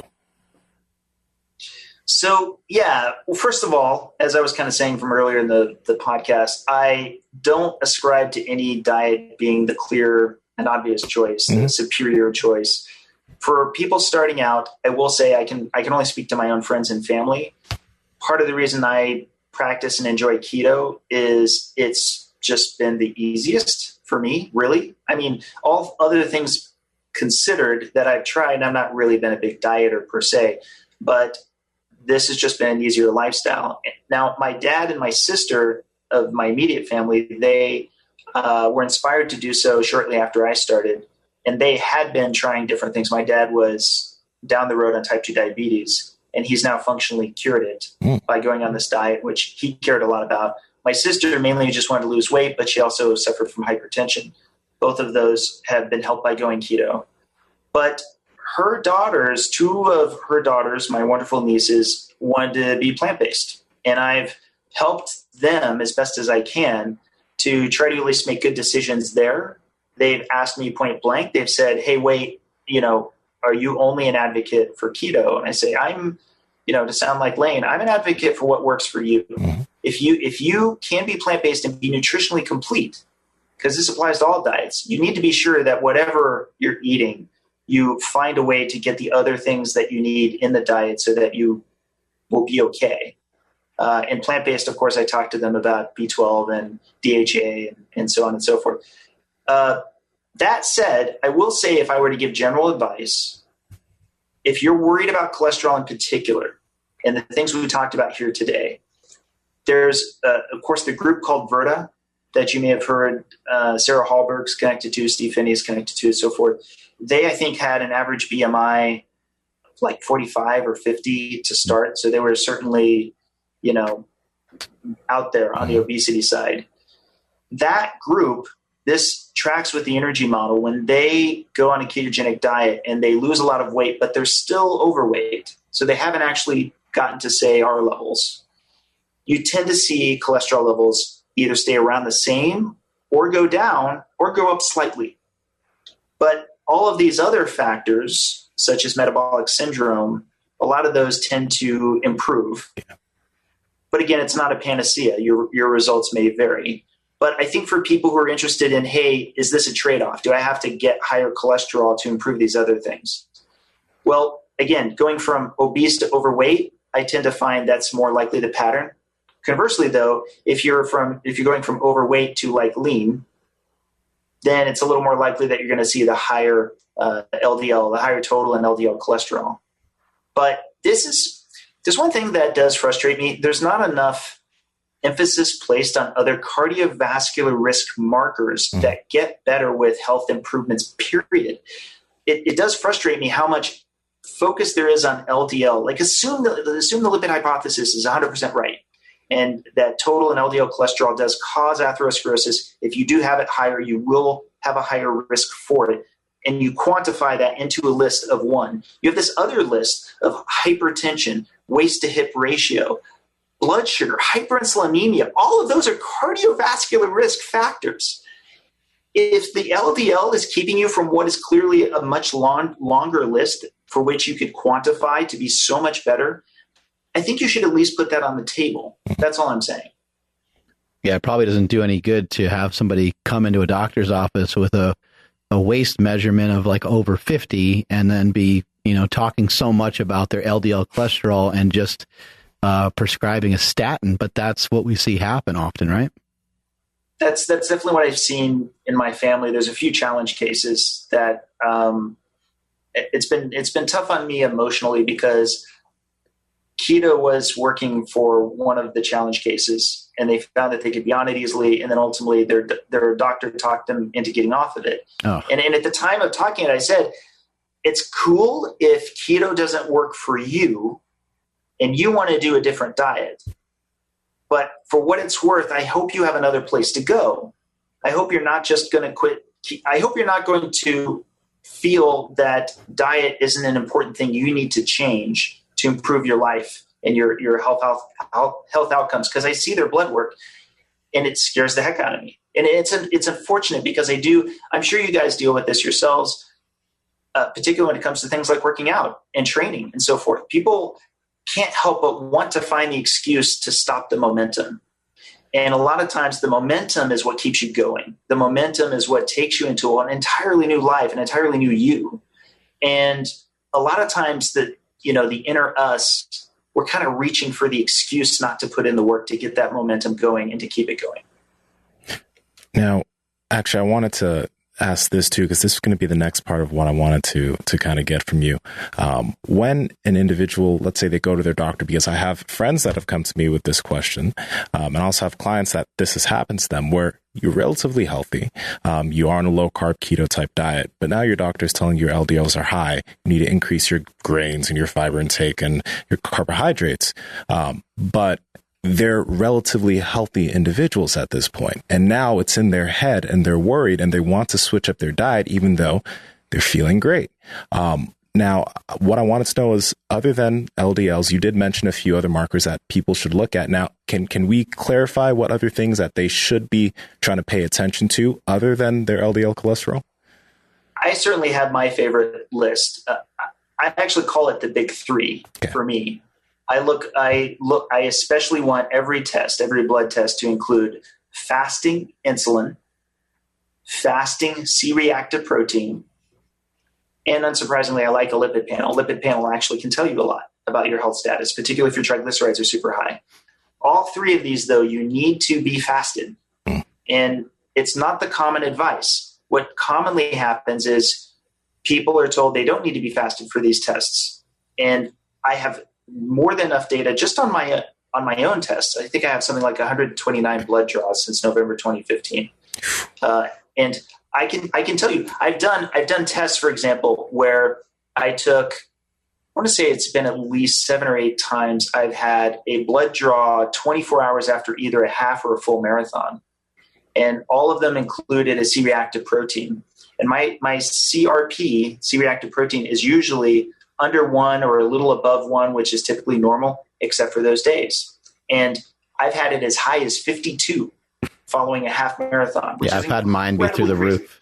I've had mine be through the roof as well after working out, and my doctor like freaked out. He's like, "What? Maybe you're sick?" Or I was like, "Well, I did train really hard, the day before." Because you are inflaming your body when you work out.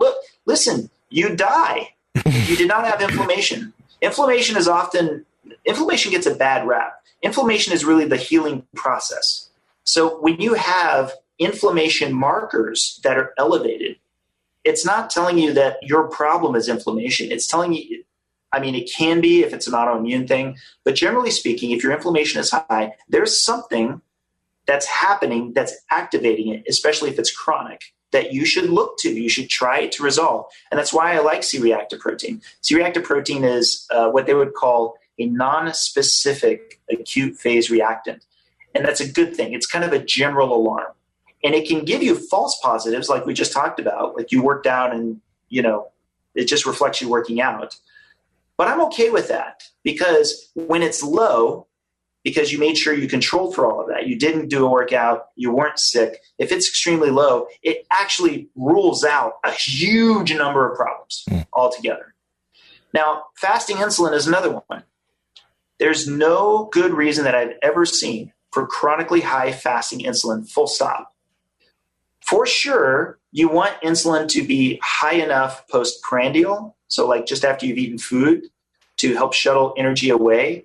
And insulin is part of, for example, how you build muscle, right, to an extent.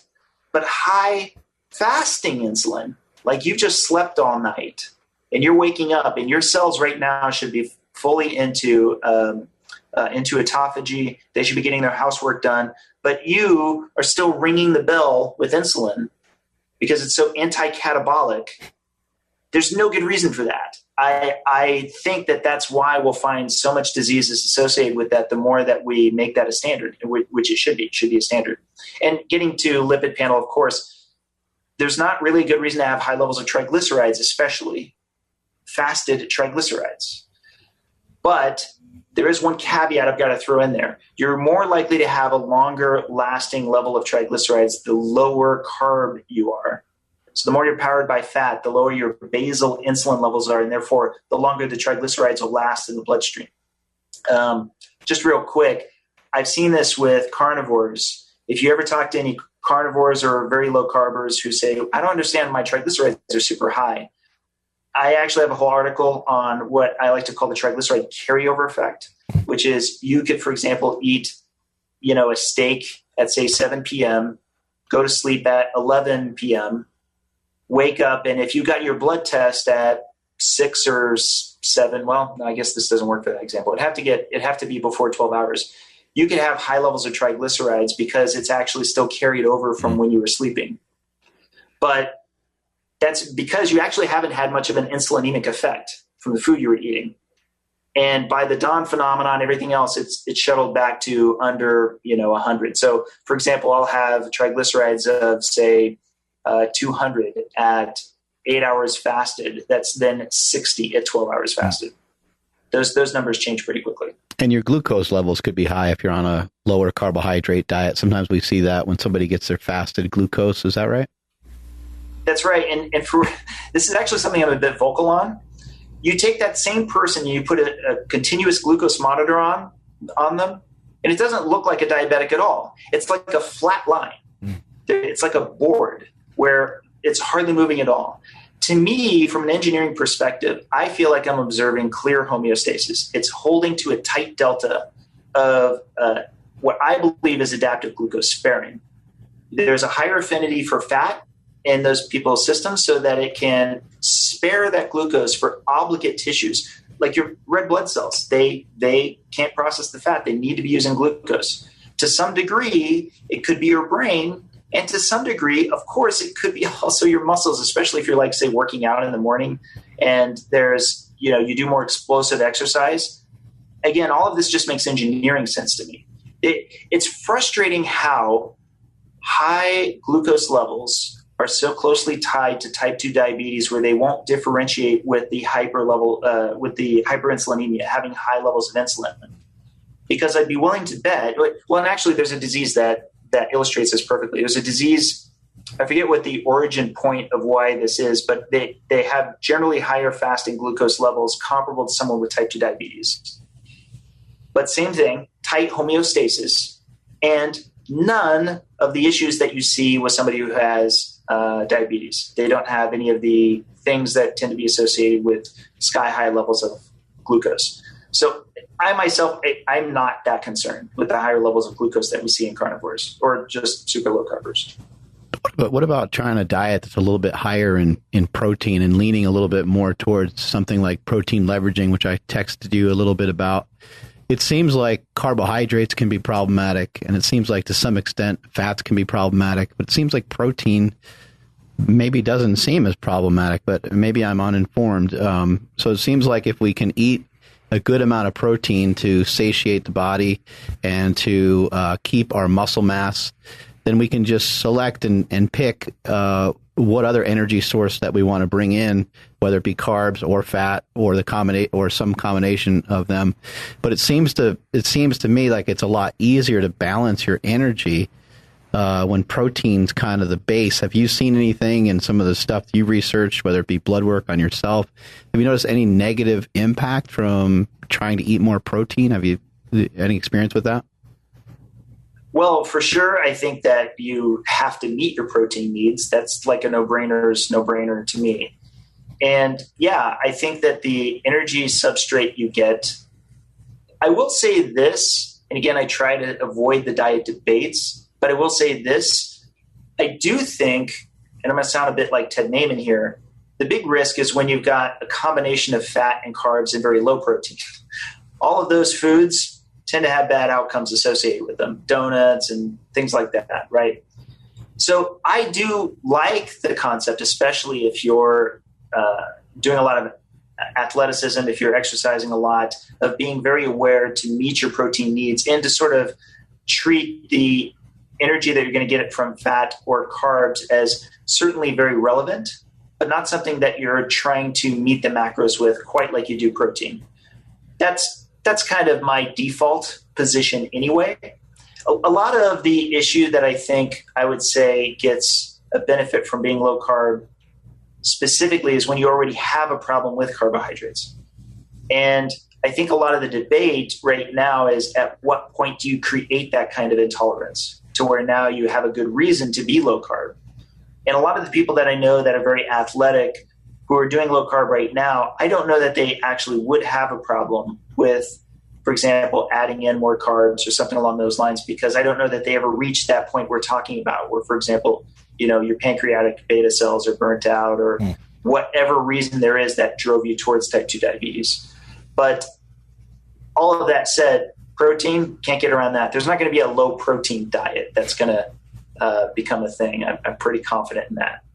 I think my problem with carbohydrates is more psychological. Like once I start to eat them, I find myself wanting to eat more and more of them. So I have to kind of pick and choose about how many, carbs I eat. If I'm going to have, a serving of carbohydrates, I might have a cup of rice. I might have a potato. I might have, in the same day, I might have a piece of fruit, but that's usually it. I try to keep it pretty low. And that's just for my own sake, because I know that if I, start eating carbohydrates in the morning, it just, for me personally, it tends to entice me to want to, continue to eat them, and then to go really off the rails and eat stuff that is a fat and carbohydrate combination, like pizza, donuts, ice cream, all that good stuff. I experienced the same thing. My wife doesn't have that problem. She's low carb, but she has like a cheat day. And for her, she'll have that cheat and that'll be it. And it'll oftentimes just be a single cheat meal. And I joke, it's not entirely a joke, I joke that, if I ate that, I wouldn't stop. I would eat that, and then I'd eat that 10 more times or 100 more times before I had to get out of it. So there's some things that are sort of low carb, but not really bad for me per se, but still not ideal, that I would consider a cheat. But there are other things. For example, I haven't had French fries since I went keto, even when there's been experiments that allowed me to be able to have carbs for the purpose of the experiments, just the weight gain experiment. I know I treat it like it's alcoholism. If I have any fries, it could be all downhill after that. Wow. I loved fries. Like, what happened to Dave? Like, he ate French fries, man. He told us. He warned us on the show. He told us about it. Exactly. You mentioned that you talked to Peter Attia about stuff like this, and I listened to his podcast a bit, and I haven't found recently that he's mentioned anything about it, but the last time I heard him talk about like utilizing fasting within what he does, he had a frustration with that. He couldn't necessarily prescribe it in any type of specific way that would be, you should do this to yield this type of result. He just knew that it was generally like a good thing to do, but he didn't know how to prescribe it to the population necessarily. Now, you, in terms of using fasting and, using it to test your blood work, do you have any general, information on how fasting can be prescribed to individuals for their benefit of health? Or is it just, do it as you feel that it help you restrict calories, etc.? I myself am not that good at fasting. I wish I were better. Usually the one time I'm a guaranteed 14 hours fasted is when I know there is a blood test coming. And so I'll be sure that I do the overnight fasting to do so. But I will say this, autophagy is definitely real. And autophagy is reliant on there being, I have kind of an analogy, and the analogy kind of goes like this.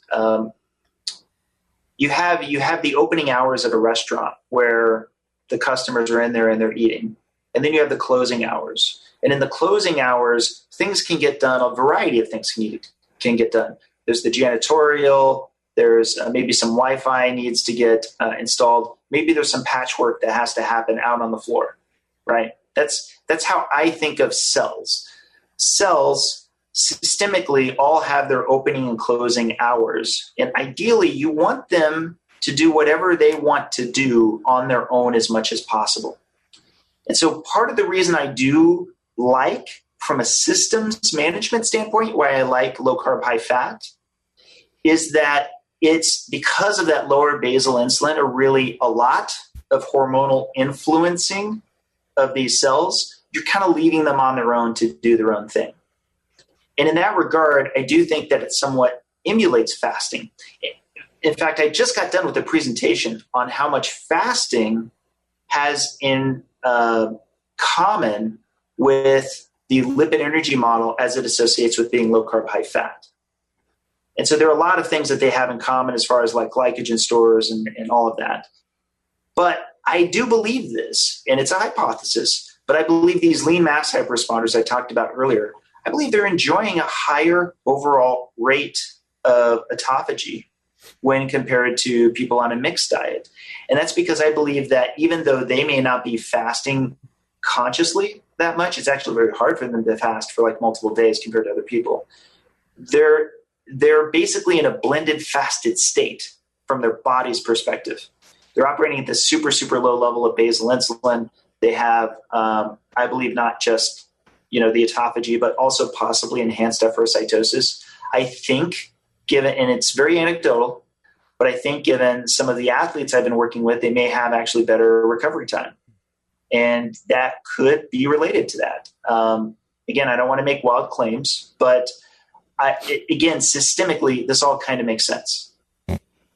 Dave, thanks so much for your time. I really appreciate having you on the show. We'll have to connect with you again at some point. Great information. And I think for those people that want to dive, deep into it, they got a lot of great information. Where can people find you? Well, of course, I'm very active on Twitter as Dave Keto. You can also come to our website, which is cholesterolcode.com. Also, if you're somebody who's gone low carb and you've seen your cholesterol levels rise beyond just those resources, we also have 2 Facebook groups. There's one, you can just do a search for cholesterol code in Facebook. There's also one for lean mass hyperresponders. And both of them are getting larger than I thought that they would have. So there's a lot of people who can further communicate their experiences and share ideas and so forth. So always good to come there as well. That comment about Twitter being therapy for Layne was spot on, was dead on. That was amazing. I know that you were playing nice, but I think that was fun and funny, and I think that he found it to be funny. So thanks for that. We appreciate it. Anytime we can roast Layne, he's been a friend for a long time. Anytime we can beat him up and rough him up, we're in favor of it.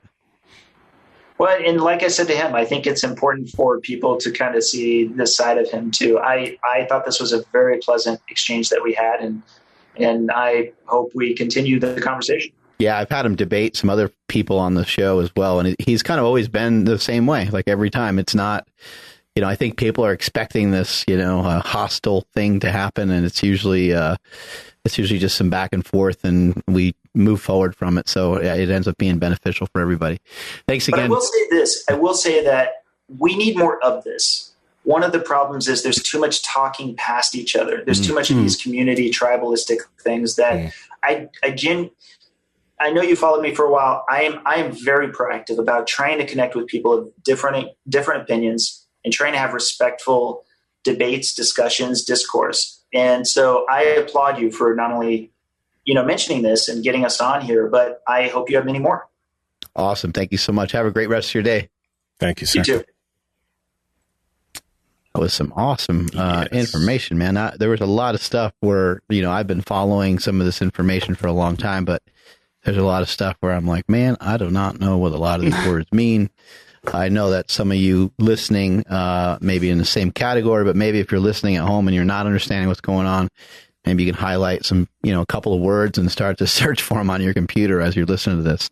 No, but I'm really, I really dig that whole conversation because I think it cleared up a lot of stuff for a lot of individuals as far as LDL is concerned, because especially when you go on a high fat diet, and I get this message a lot. A lot of people have talked to me about this that aren't clients at all. They're like, it's like, my doctor says I have high LDLs, but everything else is great. I feel like, but they're scared and they want to switch. This can give them confidence that you're on the right path. You don't have to make that switch, because like when an authority tells you that, it can be kind of scary, So I'm really happy that they helped clear that idea out for some people. But it was complex as shit. Yeah. I was listening like, okay, I need to look this up. I got to look this up. I got to look this up. Yeah, it got to be a little crazy a couple times, but really just if you bring it back every single time to the point of if you can figure out a way to not overeat, then you should be okay. Mm-hmm. So how do you do that? Can you, I think occupying your time is huge. Like trying to figure out how can you occupy your time. For me, because I do like to fast, if I can just wait to eat till I get home from here, which sometimes is 2 and sometimes it's not till like 4 or 5. Mm-hmm.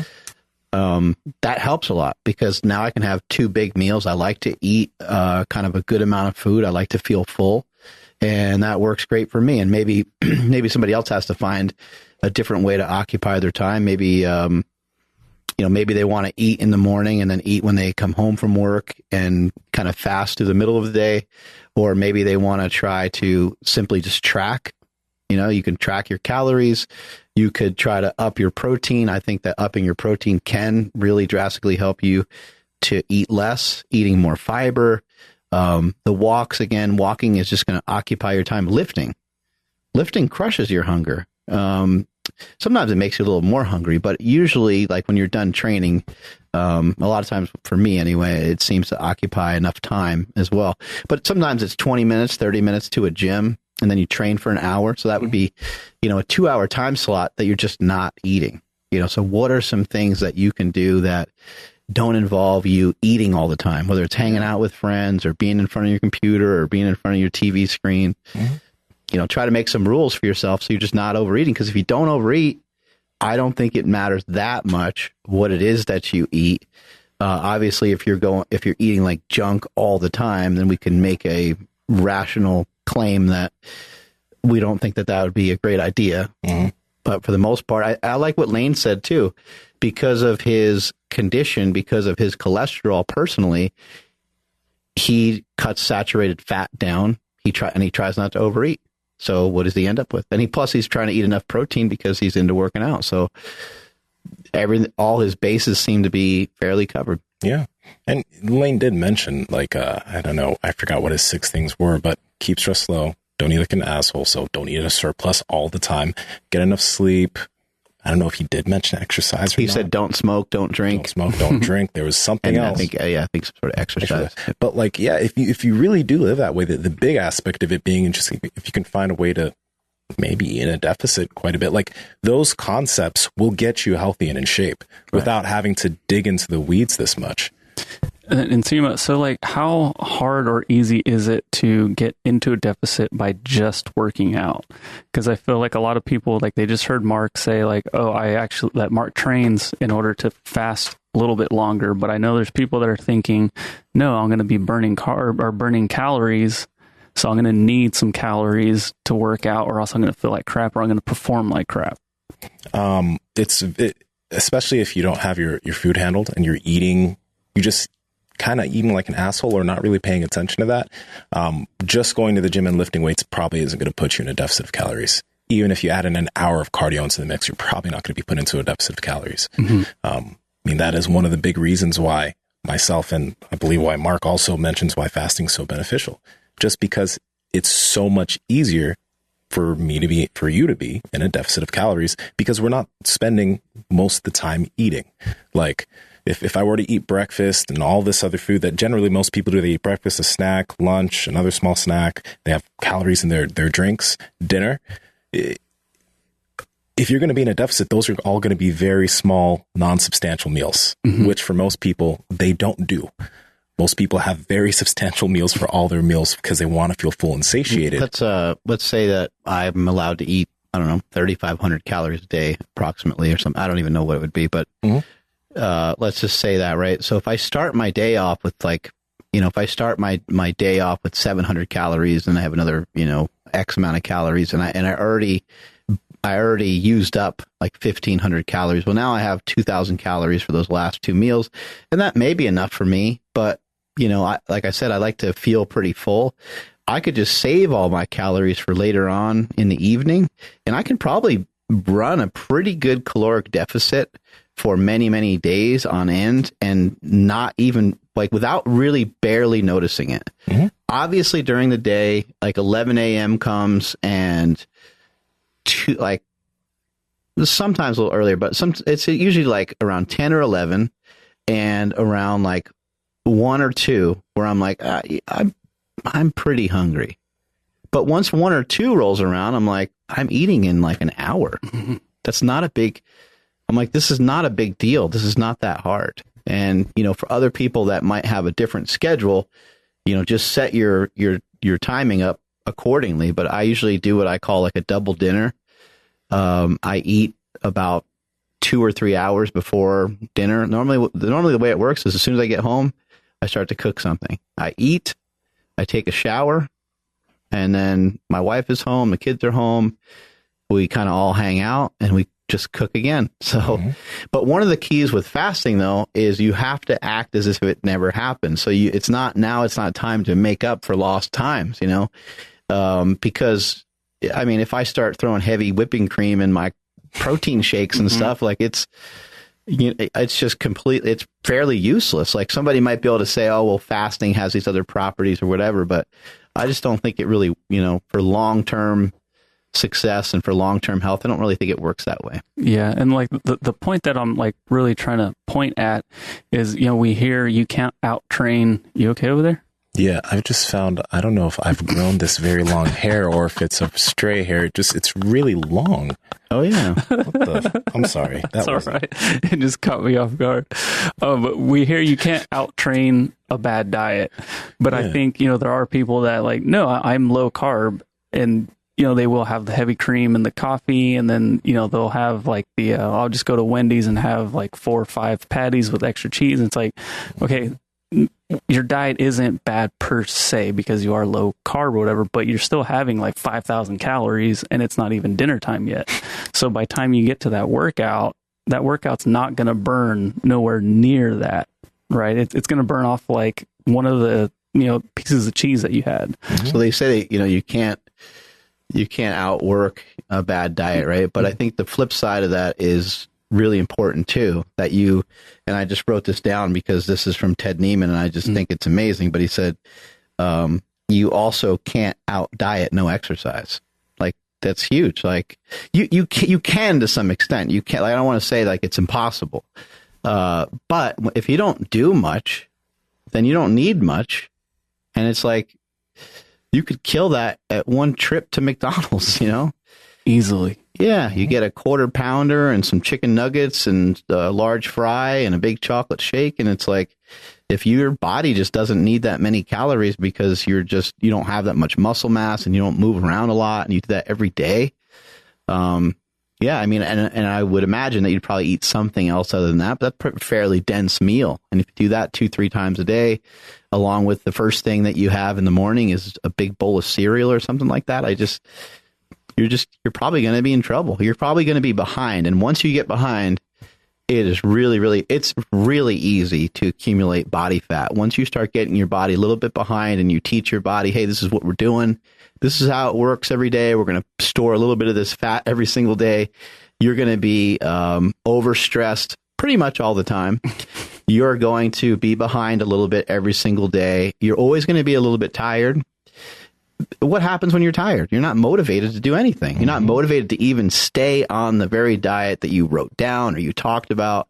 You're not motivated to go to the gym. You said you were going to go to the gym, and then you're asking a question, hey man, how do I stay motivated? Well, it's like stay on top of your shit and you'll always be motivated. Like the best thing for motivation, I always think, is to eliminate it as a factor.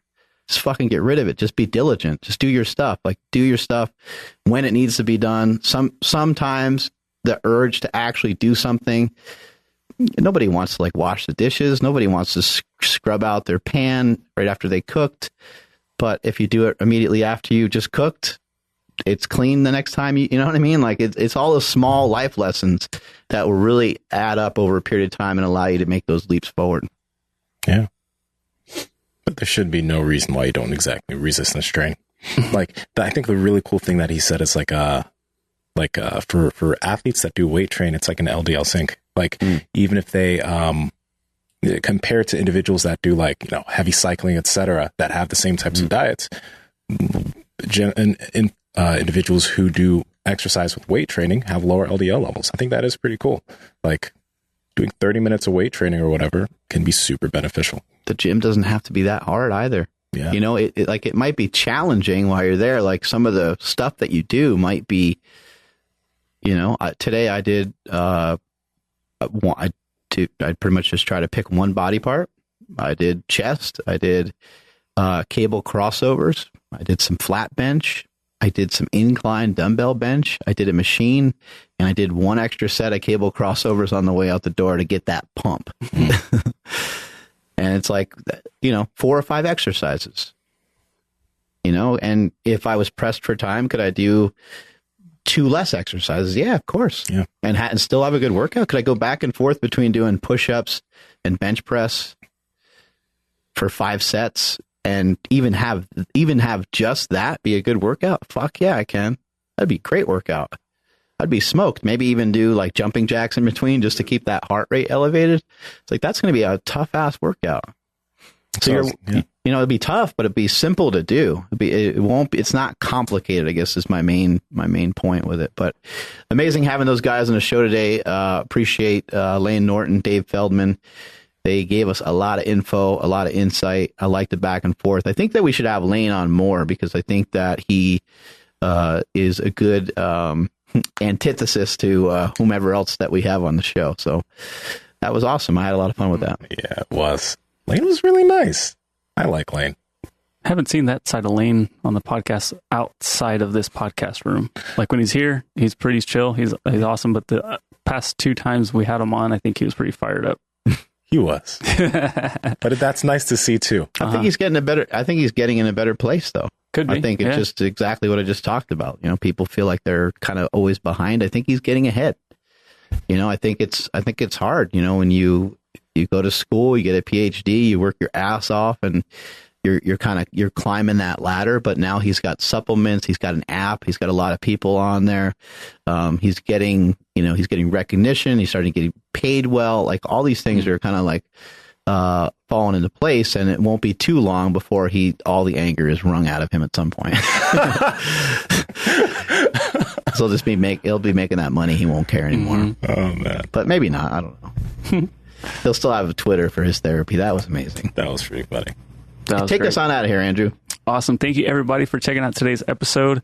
If you found any benefit in this today's debate, even though it was a very gentleman-like debate, smash that thumbs up button for us. Give us a like. Subscribe to this YouTube channel if you're watching on YouTube. If you're on iTunes, drop us a review. That would be super beneficial to the podcast. And also, please make sure you're following at Mark Bell's Power Project on Instagram, at MB Power Project on Twitter. Give us a shout out. Let us know that you guys are listening to the podcast. Tag us. Do whatever you got to do to get our attention. My Instagram is at I am Andrew Z. Nsima, where are you at? At Nsima Inyang on Instagram and YouTube. At Nsima Inyang on Twitter. Mark. 20 years of marriage. And Wow. While I was training today, Tom's like, "Oh, what are you going to do? Like 20 years, you got to do something big." I said, "I'm going to fucking kill myself. I'm going to go throw myself off the nearest bridge." No, just kidding. It's been an amazing 20 years. Thank you so much, Andy Bell. Can't wait to hang out with her tonight. We're going to go out to eat, have a good time, and then in a few days, I think we're going to go to Tahoe and celebrate up there. That should be pretty cool. But I made it. I think you get, once you get to 20 years, I think you get a year off, right?